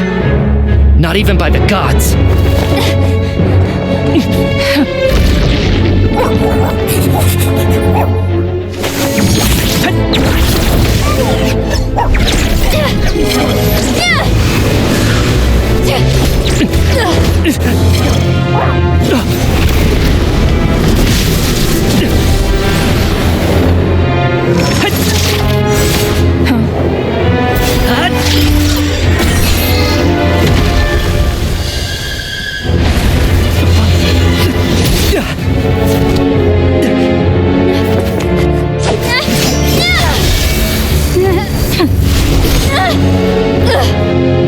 This is futile.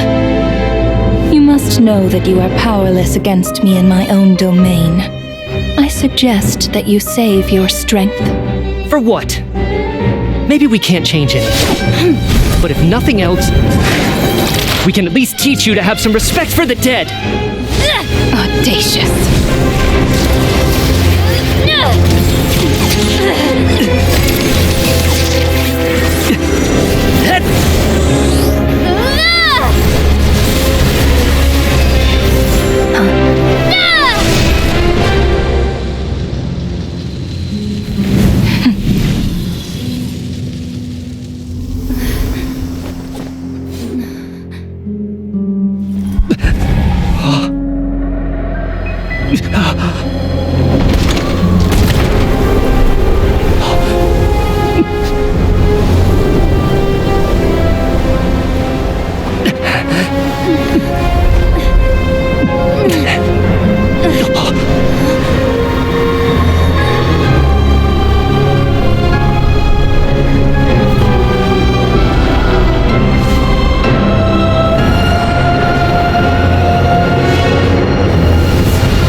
How are you holding up, Odette? What happened to me? How much do you remember? What do you mean? Is the performance over? I can't seem to recall what happened. Has Odette already forgotten?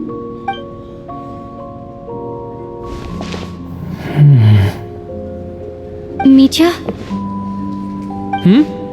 Oh, I'm sorry. I guess I spaced out there for a second. Remind me who you are?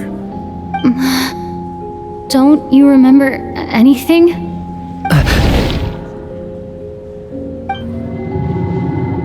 Yeah, I remember now, comrade. Looks like we guessed right. Just like me when Odette found me at the Armory Palace, for some reason, everyone killed by the Ruler of Death eventually came back to life. Just with one catch. They forgot what happened while they were dead. Odette and the others have already forgotten everything. Why were you able to remember this time? Could this be the reason? You said this is the Ruler of Death's symbol, right?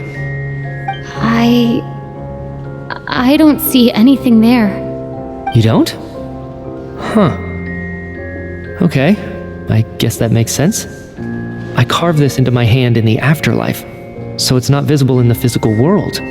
Does that mean I carved this symbol into my soul? What an unsettling thought.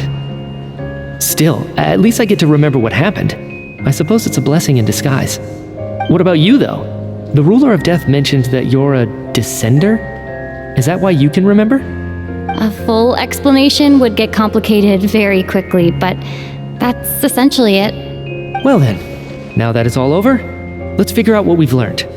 The first thing I notice is that everything here is precisely as we left it, right before our deaths.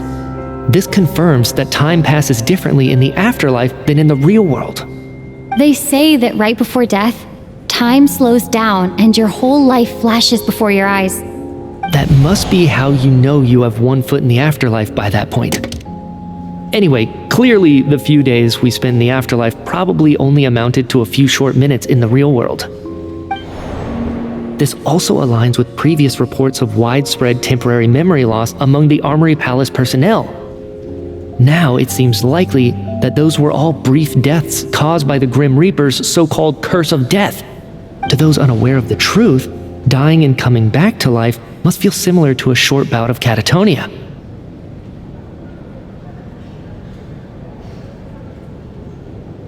This leaves me with a couple big questions. What are the conditions that trigger this so-called curse of death? And why are we resurrected after we die? If nothing else, I think it shows that killing us wasn't her ultimate goal. We still don't know her true reasons for subjecting us to death. Right. This time only got complicated because of the situation with the theater's ley lines. That's why she had to approach it differently. If the previous incidents of amnesia among the researchers are anything to go by, killing us is usually a pretty routine matter.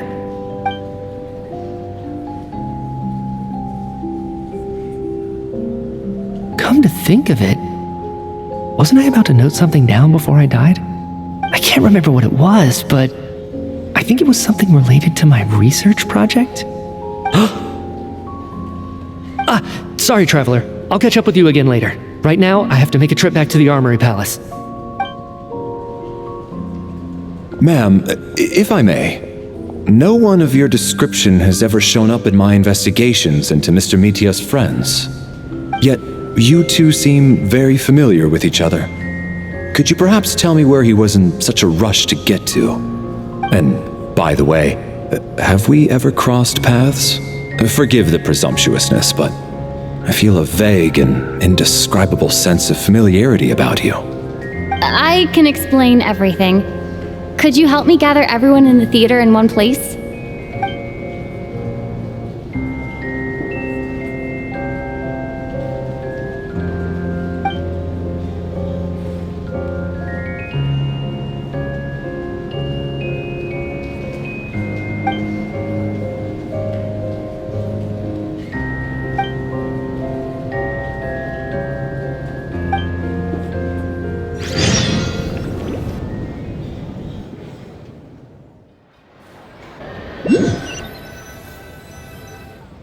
So Chuganov really is going to shut down the factory. I guess this theater incident actually did us some good after all. So, you said I promised to take you to the Armory Palace while we were in the afterlife, yes? I believe you. I think I even have a vague memory of it. Agreed. Let's check in on her first. The whole reason for our trip to the Armory Palace anyway is to figure out what's going on with her health.